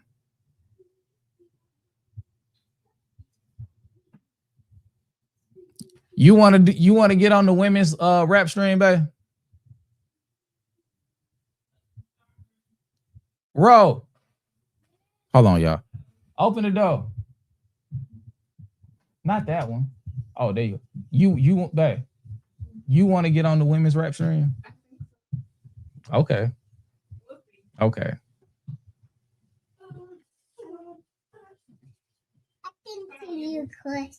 You want to ask me a question? Yeah. What you want to ask me? Happy birthday. Ain't nobody birthday. Get out. Get out. Go in there and close it. Go brush your teeth. You want to say yo, yo, yo? Yeah. Say it loud so they can hear you. Yeah. There you go. There you go. Eve has Swiss Beats, but that's one producer though. Imagine if she had Swiss Beats. Who was going crazy at that time? Swiss Beats, Just Blaze. Who else? Swiss Beats, Just Blaze, Timbaland, and what was another like fly producer back then? Timbaland, Swiss Beats, Just Blaze, and Pharrell. Just imagine, bro. Imagine. Like, think about those are 2, but imagine if we had 2 more. Dr. Dre. And Dr. Dre was an entity unto himself. You know what I'm saying? But like, just imagine if like the preeminent like woman MC of her era had like a starter pack like Nas did with Illmatic. JD was only working with Atlanta folks. He was building infrastructure. Sometimes you gotta do that. I wish the New York niggas would do it. Some of them are, bro, like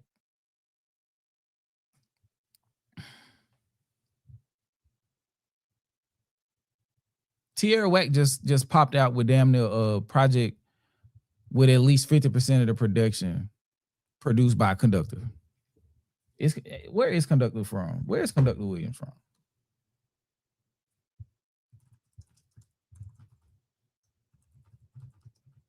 Yeah, come on. That nigga from Kansas. That nigga from Missouri. I don't know why I thought he was from New York. But shout out to Screaming Silk with a big dog. 20 We Are Decipher memberships. Hey, it's a lot of stuff over there right now that either has not made YouTube or won't make YouTube. The Eve Tiny Desk, it's over there. Go check it out. It is over there and it's available. The YG Gentlemen's Club is available. It'll come out tomorrow, but if you got time, go check that out if you just got a membership. Tierra Whack Totem is over there. It's a lot of shit over there right now. Go check out the membership stuff. Scott Storch. I'm replacing Pharrell with Scott Storch for Eve. Timbaland, Swiss Beats, Scott Storch.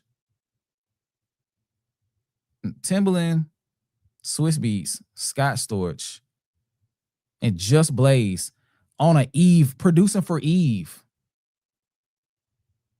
You feel what I'm saying? Like, just imagine what that would sound like.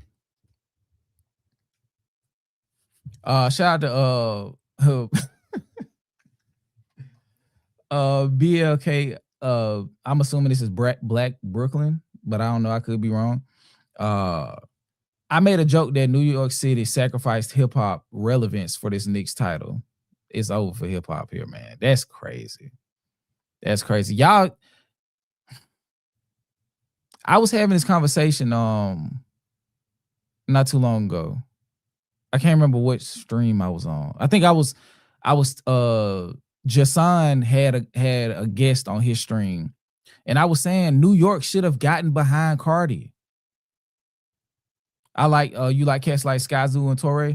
I like Blue and if Blue is from there too, Blue and Evidence, they make a lot of collab projects. I like them.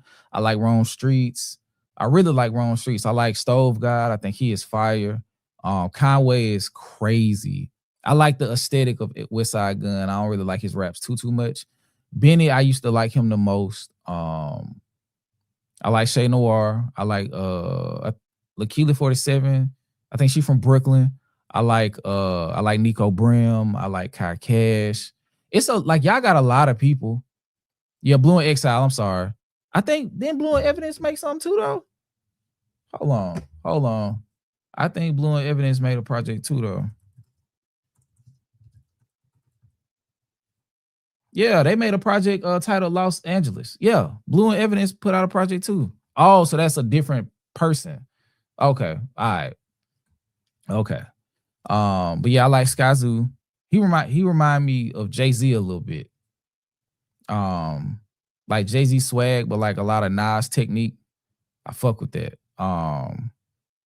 Okay, so he from LA. Okay, cool. Let's take him off. But yeah, New York has a lot of people that are good, that are really good. Rock Marcy, I like him, but to a lesser extent. But yeah, bro, New York really did themselves a disservice not fully getting behind A$AP Rocky and not getting behind Cardi. Cause it's like,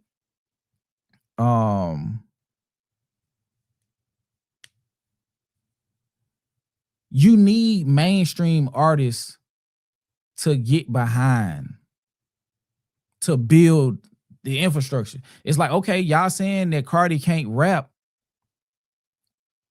and she's not the best lyricist. She's not the best, like, she doesn't have like the most vocal dexterity, like as far as like, she's not Mega Polished. She's not Meg Thee Stallion. She's not Lil Sims or Doechii. Like, she's not one of them, but she's a big star. New York should have got behind her because it builds New York's profile again. Like, it's crazy to me that y'all have two artists that in the last year did 200, roughly 200 plus thousand first week. They have big names, but it just don't feel like New York is pushing them.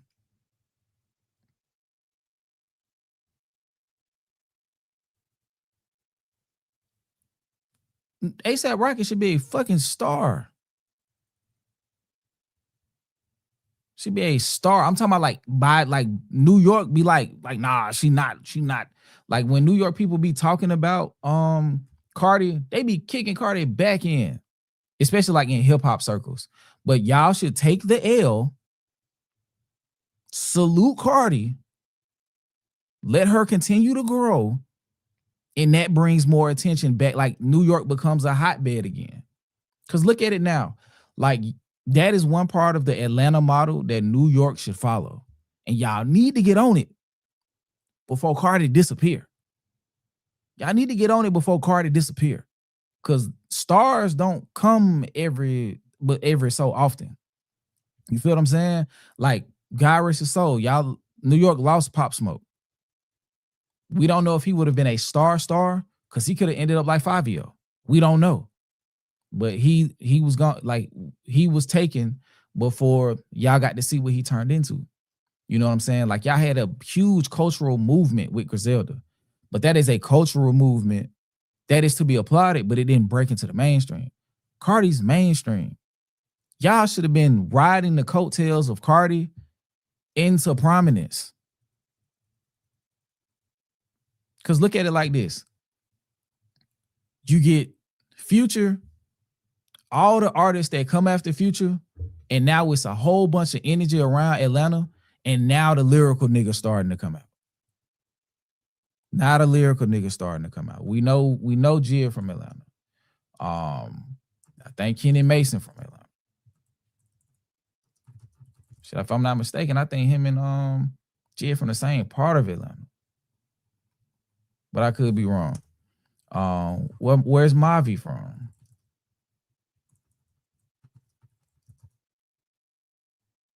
He from North Carolina. But like, there are lyrical artists coming out of Atlanta now and we're able to see them because Atlanta built the name recognition of that region up enough. So now we're taking time and paying attention to the other artists who are like developing in that space behind those bigger artists. I get it. I get it. She's a mediocre rapper. I understand, but she's a star. She's a star. A$AP Rocky just put out one of the best albums of the year. And Cardi had a dope album last year. It wasn't amazing, but it was good. And the crazy thing about those two artists, they have heavily adopted Southern styles or Southern aesthetics. A$AP Rocky got a lot of Houston, Third Coast homage in his music.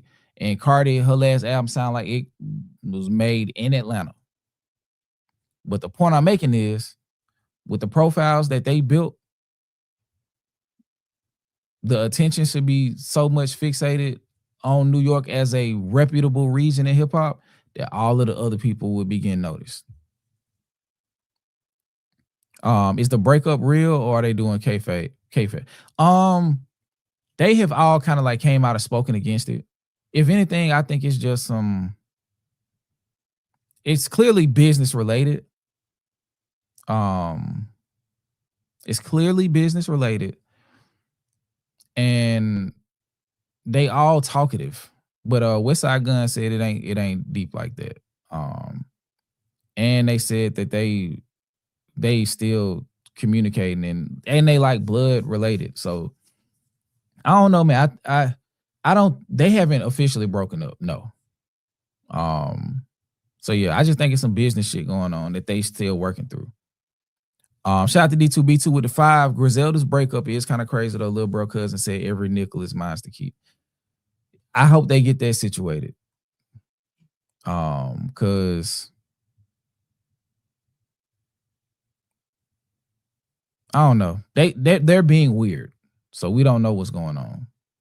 But we don't know. But I hope they work it out though. Shout out to Grandmaster Scrub. He said, Skip, do you think Bama and Mississippi fumble some of our artists? Or do we just let Atlanta take them for a chance at growth? I think it's not a lot of light on Birmingham right now. And we don't have a star to get it started. Crazy enough, it's some producers that are like making their ways outside of Birmingham. Shout out to my guy Luke Crowder. He's a multi-time Grammy nominated producer, big time production placements. He got placements with Drake, Lotto, a lot of other artists. He got I think he got a placement on Chica, on Chica project. I think he produced on Stemmin. His catalog of production credits is immense. Shout out to my dog Akil Pratt. He produced, him and Luke Crowder also produced on Jid's album God Does Like Ugly. So yeah, I just think the market's not big here. The artists that's like popping up out of Birmingham and just Alabama in general, they just on some mega like grungy street shit. Like, and they all rap the same. Bama doesn't have an identity sonically or a star to like kind of cement it. So like them going to Atlanta ain't really a big deal for me. Mississippi don't have a big market either. And Big Crit stayed true to his aesthetic to a fault to me. He didn't expand because he probably should have did more with what he had. You know, and that's a sad part. You know, he was trying to put on for where he from, but like it became a gimmick after so long. Shotty Grandma Scrub again. He said, I see similarities between Bama and where I live now, Southern Indiana. We have a lot of producers that are fire, but our raps don't hit like that.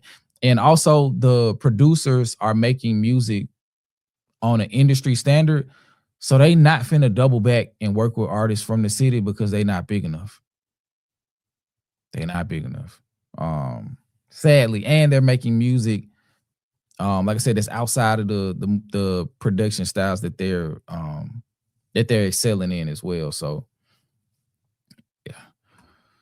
Cause like all the rappers that have like bubbled out of Birmingham, it's all just like trench rap type shit. Like the type of drug dealer rap where they make like 400 a week type shit. And then go to jail and get out and fuck up their whole career. Shout out to 72 Pass with the 10. He said, shout out to the 5% nations of guys and earths for their impact on hip hop. Your top MCs were and are 5% or study the lessons. Language like cipher, culture, and do the knowledge came from the guys. Yeah. It does. It definitely ruminates through a lot, bruh. It almost feels like a part of like a mini renaissance, low key. Like how it became like cemented linguistically in a lot of like a lot of music, particularly in the 90s.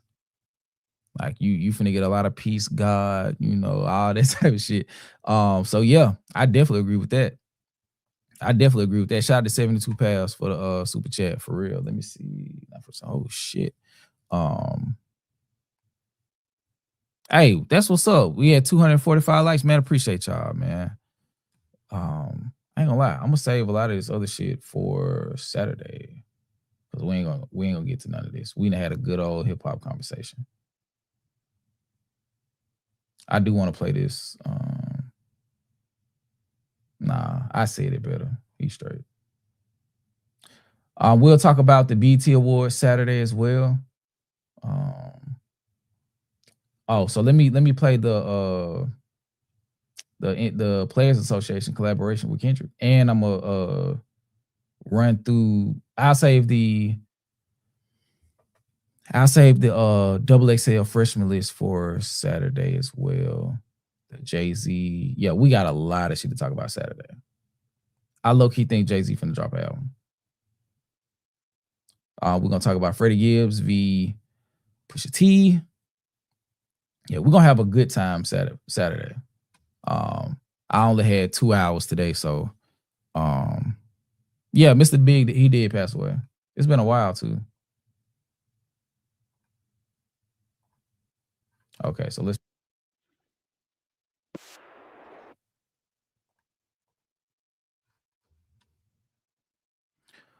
Yo, what's good? Shout out to Flex Your Mind Network. What's good, bro? Man, you know, we chilling, bro. We chilling. We rocking out.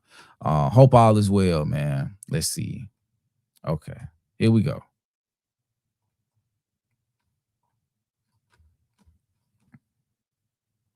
And shout out to Kyrie for narrating this.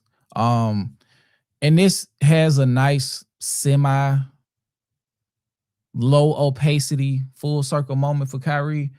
Because during the pandemic, Kyrie was talking about, hey man, we should like start our own league type shit. And everybody was kind of like downing him. And this isn't that. It isn't that at all. However, it is a step in the right direction of players gaining more control over their individual agency, if I'm not mistaken, as it relates to like likeness and shit like that. So I'm gonna read up on it before we get out of here. But we're gonna watch this real quick. Shout out to PGLang and Project 3 for spearheading this campaign with the Players Association to launch to provide the visuals for the launch of Players United. What's good, Pretty Mimi? They always loved what we brought to the game, but didn't like where it came from.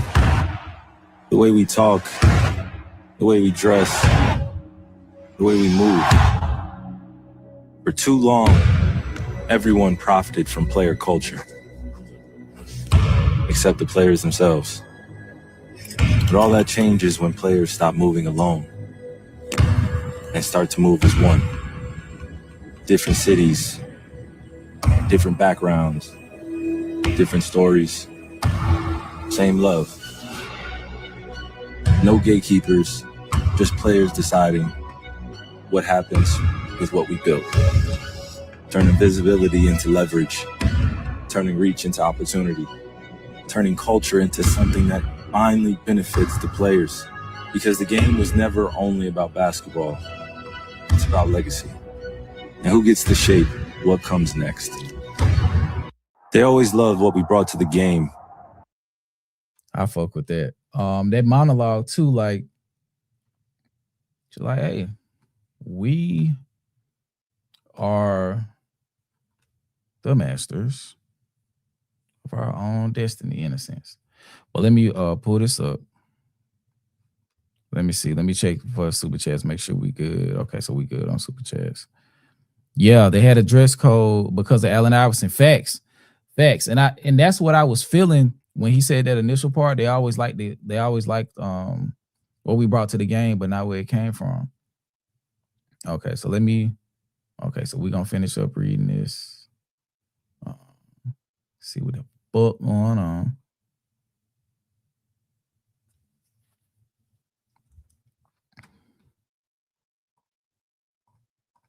But yeah, man, this is big for the Players Association, but it's also a dope look for PGLang and Project 3 to be able to spearhead something like this, because it shows that they're able to, bring, these level of visuals and bring stuff to light that's like outside of music. This is dope for them in that front, because they're fleshing out now what they meant when they called PGLang a creative agency. And on some goofy shit, Drake finna diss about 5 niggas in this commercial. He about to diss about 5 niggas in this commercial because Kendrick's company helped. They built the visuals to the campaign. It's like, oh, Steph, you was in it. Watch, he gonna say some slick shit. But okay. Players United, the National Basketball Players Association, launches new commercial brand to amplify collective player influence. They finna make some money on the game. Brand, film, and stills. Credit NBPA. New brand debuts alongside an exclusive 24/7 performance center in Los Angeles for NBA players. Ooh, okay. That whole finna go crazy during the summer.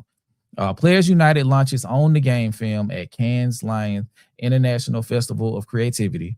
Kyrie Irving narrates the campaign featuring 22 NBA players, including 11 NBA All-Stars, headlined by Jaylen Brown, Jalen Brunson, Stephen Curry, Kawhi Leonard, Jamal Murray, Karl Anthony Towns, and more.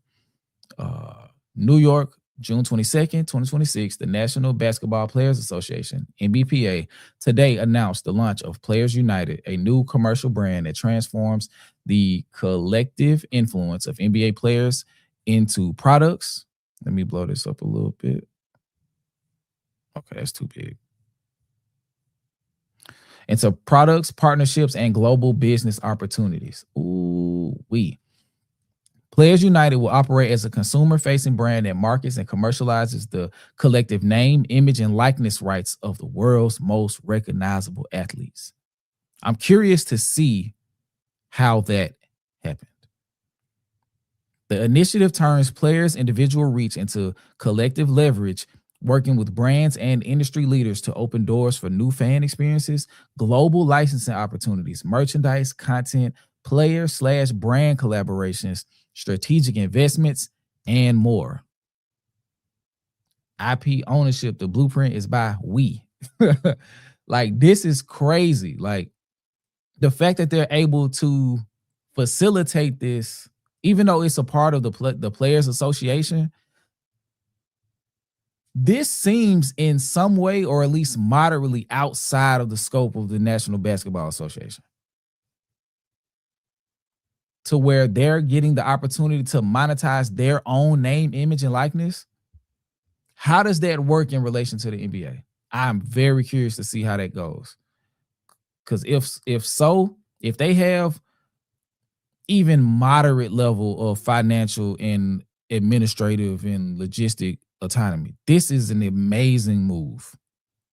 This is an amazing move, bro. The new brand will come to life at the Players United Performance Center, opening in Los Angeles this summer as an off-season home for NBA players. Bruh, they're going to have, they already have a home. They already have a home base.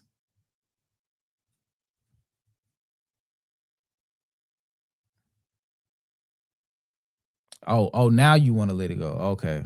Shout out to YouTube for releasing the block they had on Totem from Tierra Whack. Boo, YouTube, boo. But let's see. Let me continue reading.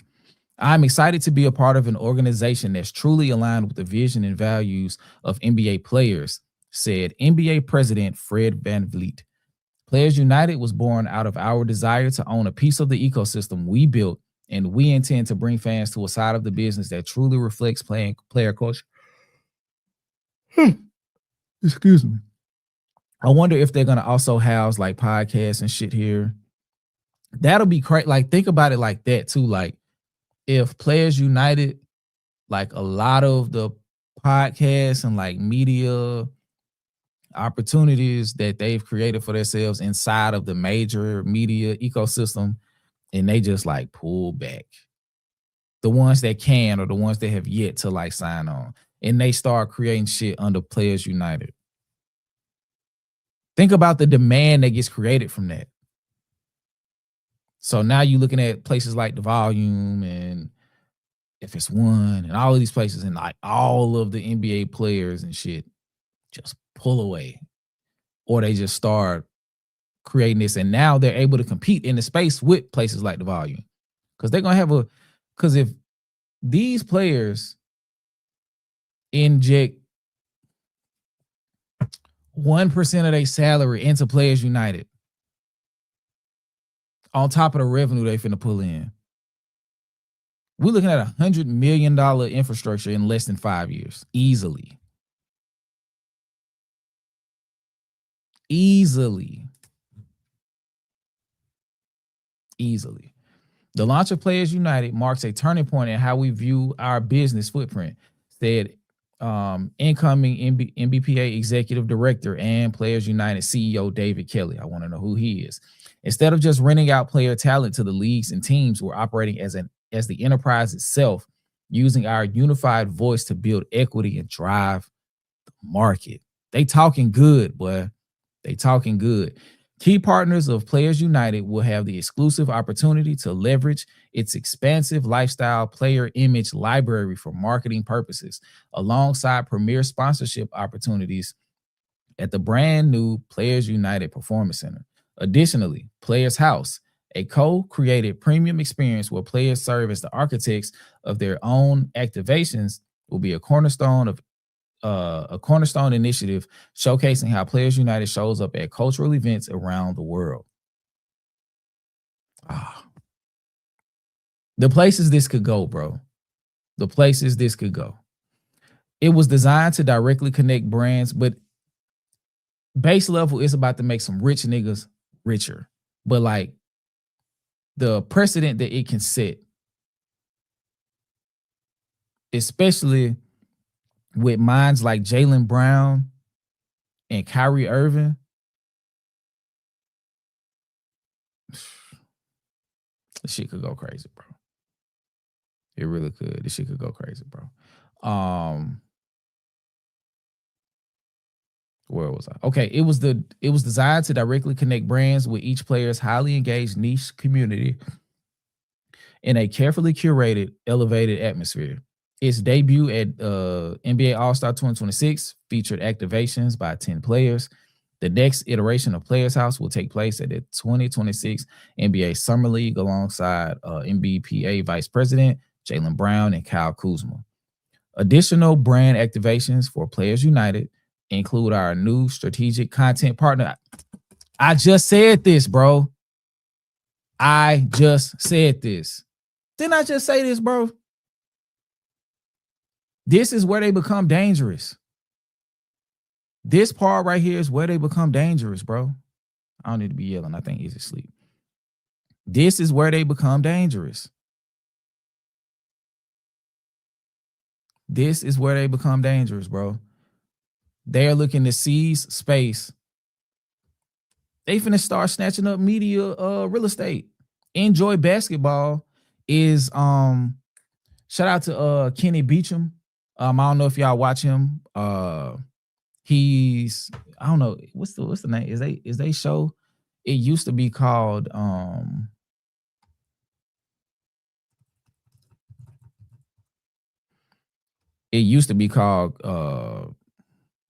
fuck, I don't even remember. I think it's Inside the Lines now. I can't remember. But yeah, shout out to them. But it was him, I think Pee Wee and two other people. They had a show. It was called Through the Wire. Wire Sport. Let me see if they still making. Oh yeah, so Through the Wire ended 2 years ago. They changed the name. I think it's Inside the Lines.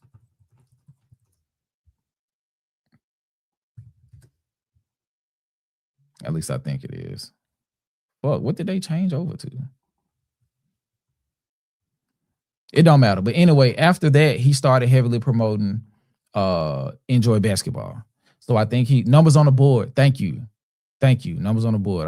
But like, shout out to them. So additional brand activations for Players United include our new strategic content partnership with Enjoy Basketball, a collaboration designed to highlight the players' points of view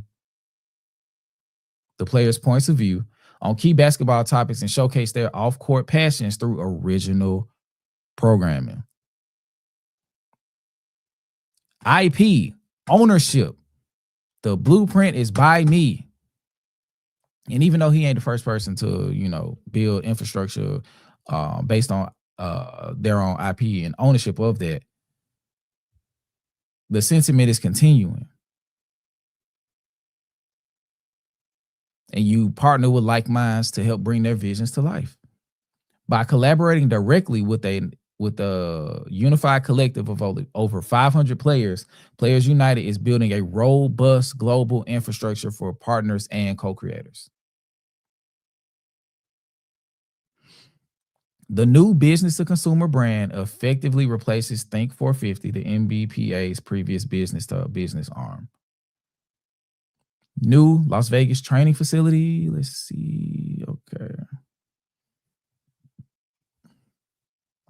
Unveiling this August in tandem with the launch of Players United is a new training facility in Los Angeles, opening exclusively for players.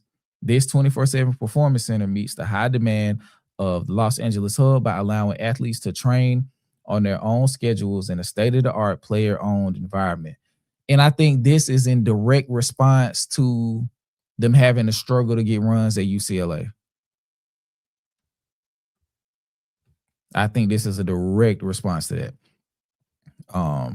The design and development of the space was directed by players like Chet Holmgren, Kyrie Irving, Chris Paul, and Fred VanVleet to ensure the facility meets the exact needs of the modern player. Own the Game creative campaign centered around its official tagline, Own the Game, the Players United. The branding is phenomenal. The Players United campaign empowers athletes and fans to take control of their value. The campaign short film was produced by Project 3 Agency and premiered at the Cannes Lions International Festival of Creativity.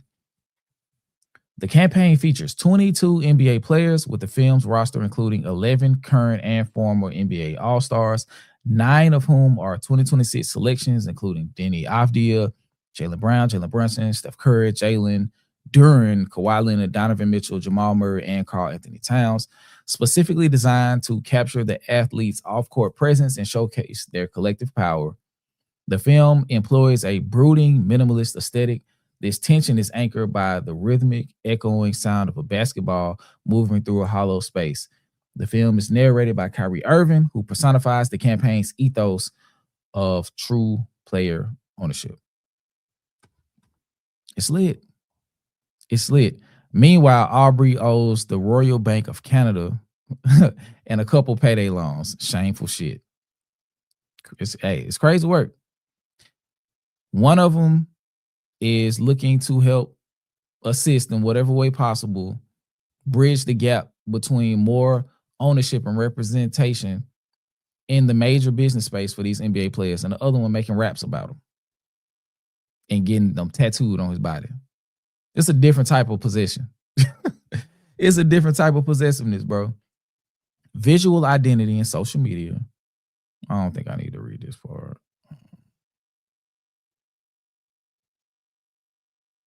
Okay, yeah, I do. The new Players United logo replaces the traditional basketball with a geometric equation that signifies that collective ownership multiplies individual power. The visual identity reimagines fundamental strategy symbols, the X's and O's, to signify that every player has a seat at the table. The underlying math is simple. Together, players don't just add value, they multiply it. Force multiplier. I fucked with that. Visually, the logo features 4 seats around a shared center of power, anchored by an X to complete the starting 5. The core message is clear. Ownership is not handed down from the outside. It is a structure that players build together. I see that. The emblem was designed by the Montreal-based creative consultancy studio, The Troys, whose decade-plus portfolio includes global brands like Nike, Puma, and Universal Music Group, and shaped by direct feedback from Jordan Poole. Okay.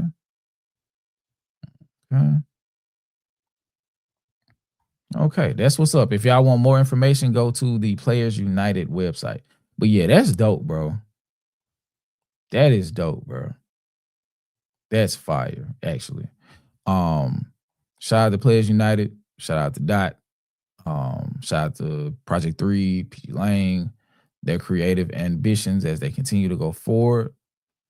Yeah, man, that's fantastic, actually. I'm eager to see what that turns into, though. I'm eager to see what that turns into and how they continue to progress that forward, because let me bring myself back. Because representation and increased value to the players is going to allow them to have much more wiggle room as the owners potentially become more reflective of what's going on in our current society. I should be bigger now, right? And I'm finna close out anyway, so it's all good. Let me make sure I got the shit on.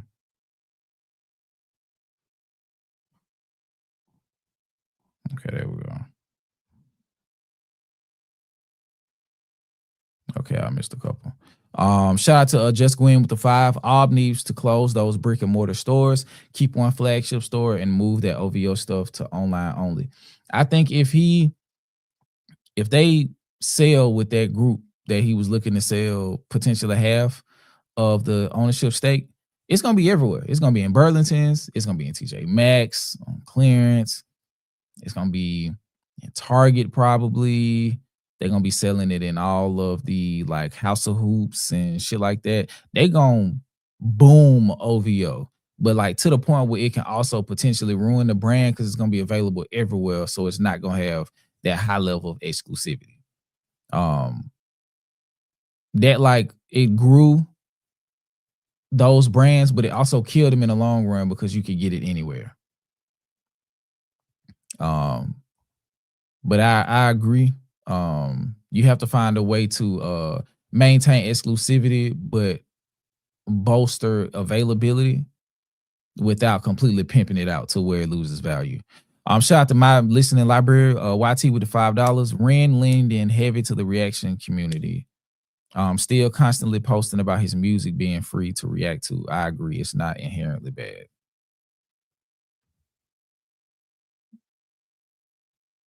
Ren. You're not talking about MC Ren, are you? Who are you talking about?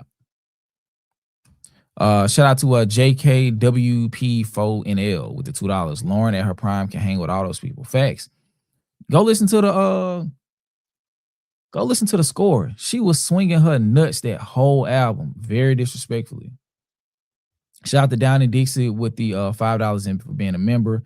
Meanwhile, Obbs put fake ice on 2 courtside seats. Yeah. The goals are not the same.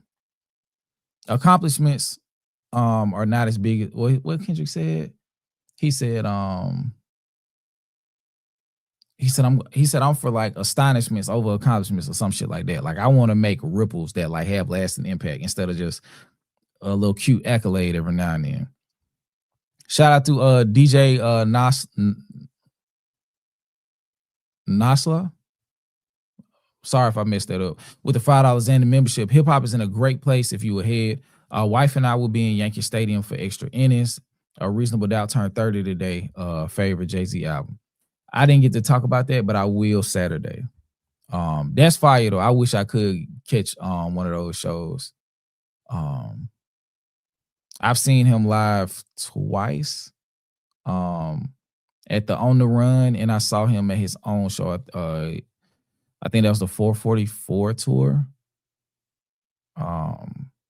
in Nashville.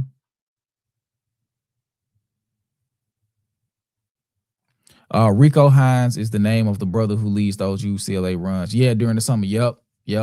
I be watching those runs on YouTube, man.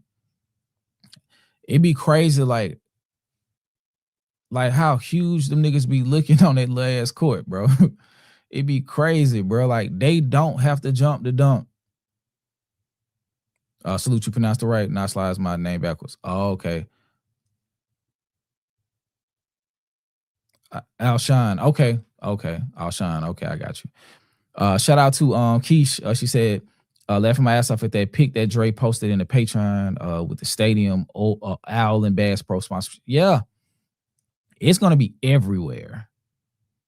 If he sell it to them folks, the Owl is gonna be everywhere. They gonna slit the Owl out. Everywhere they can put it, they gonna put it because they want to make their money back. That's the only reason they buying it, so they can make their money back. If they buy it for however much, they buy it for 50 million, they want to make 300 back. So they gonna sell it to all the people who just want to be connected. It's gonna be right next to the South Pole. In the South Pole clothes and the rebranded Jabos. By the way, side note, how's Dreamville doing? I can't say. Well, I hope. Jid's still making his rounds. I think he in Europe. He's on his international leg of his tour. So I hope everybody's doing well. I can't say.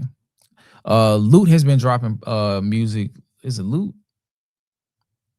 I've been seeing him a little bit. Kaz, I think he just dropped a track not too long ago. Johnny Venus got a digital billboard in Times Square. Niggas all right. Niggas straight. Niggas straight. I don't particularly care for Boss. I did like his album Too High to Riot, but I hadn't really liked him since then, though.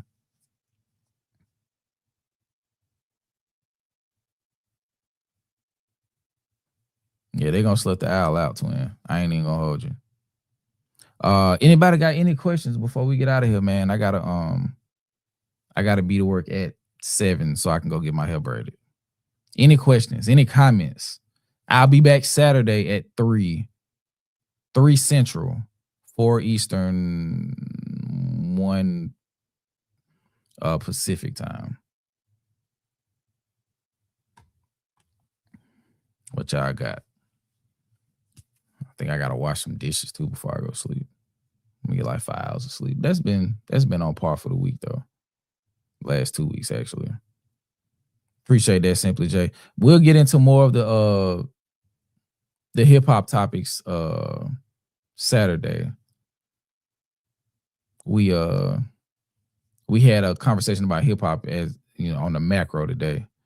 Did you see the boxer Aaron McKenna talk about his friendship with Kendrick? When I was playing Kendrick boxing footage, that was who was talking in the background. I just turned it down. But yeah, I saw that. That was dope. That was dope that how he was speaking on Kendrick's discipline and all that other stuff. And I think he said Kendrick like drove 4 hours to watch one of his fights before. So yeah, I saw that. I thought that was cool. Are we engaging with T.I.'s album tomorrow?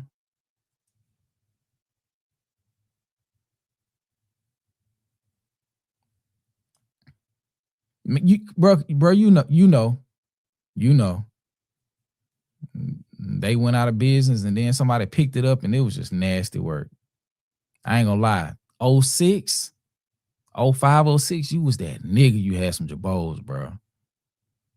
You was that nigga, bro. I remember the days, bro. Damn, bro. I remember the jabos. Big ass jeans. They're not good, jabot. It's like the original, whoever held the brand sold the design, or somebody was able to get access to the design and they fucked it up. So they didn't even have the Jabot name on it. It's just the big jeans with the strap on them. With all them damn pockets. Hey, you needed them pockets, bro. You needed them pockets, bro. You needed them pockets, bro.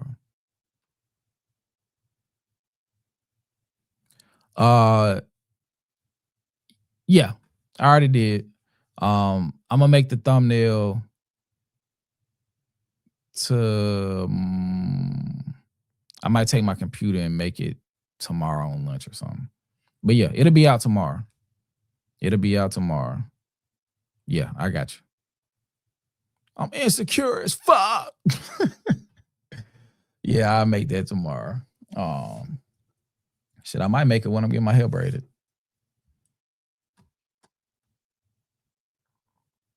Appreciate that, Flexion Man. I appreciate that, bro. But yeah, if that's it, bro, we finna get up out of here.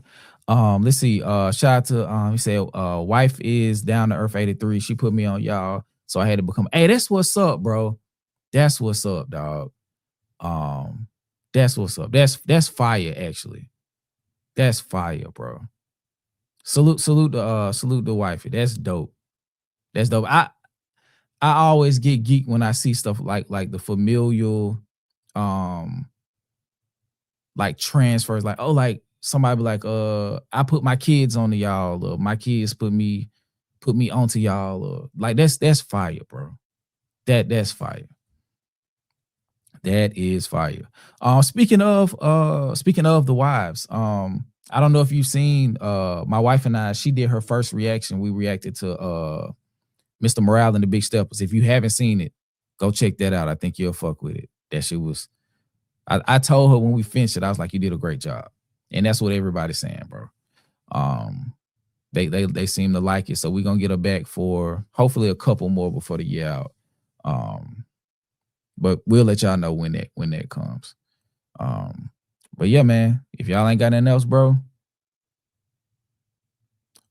we finna dip.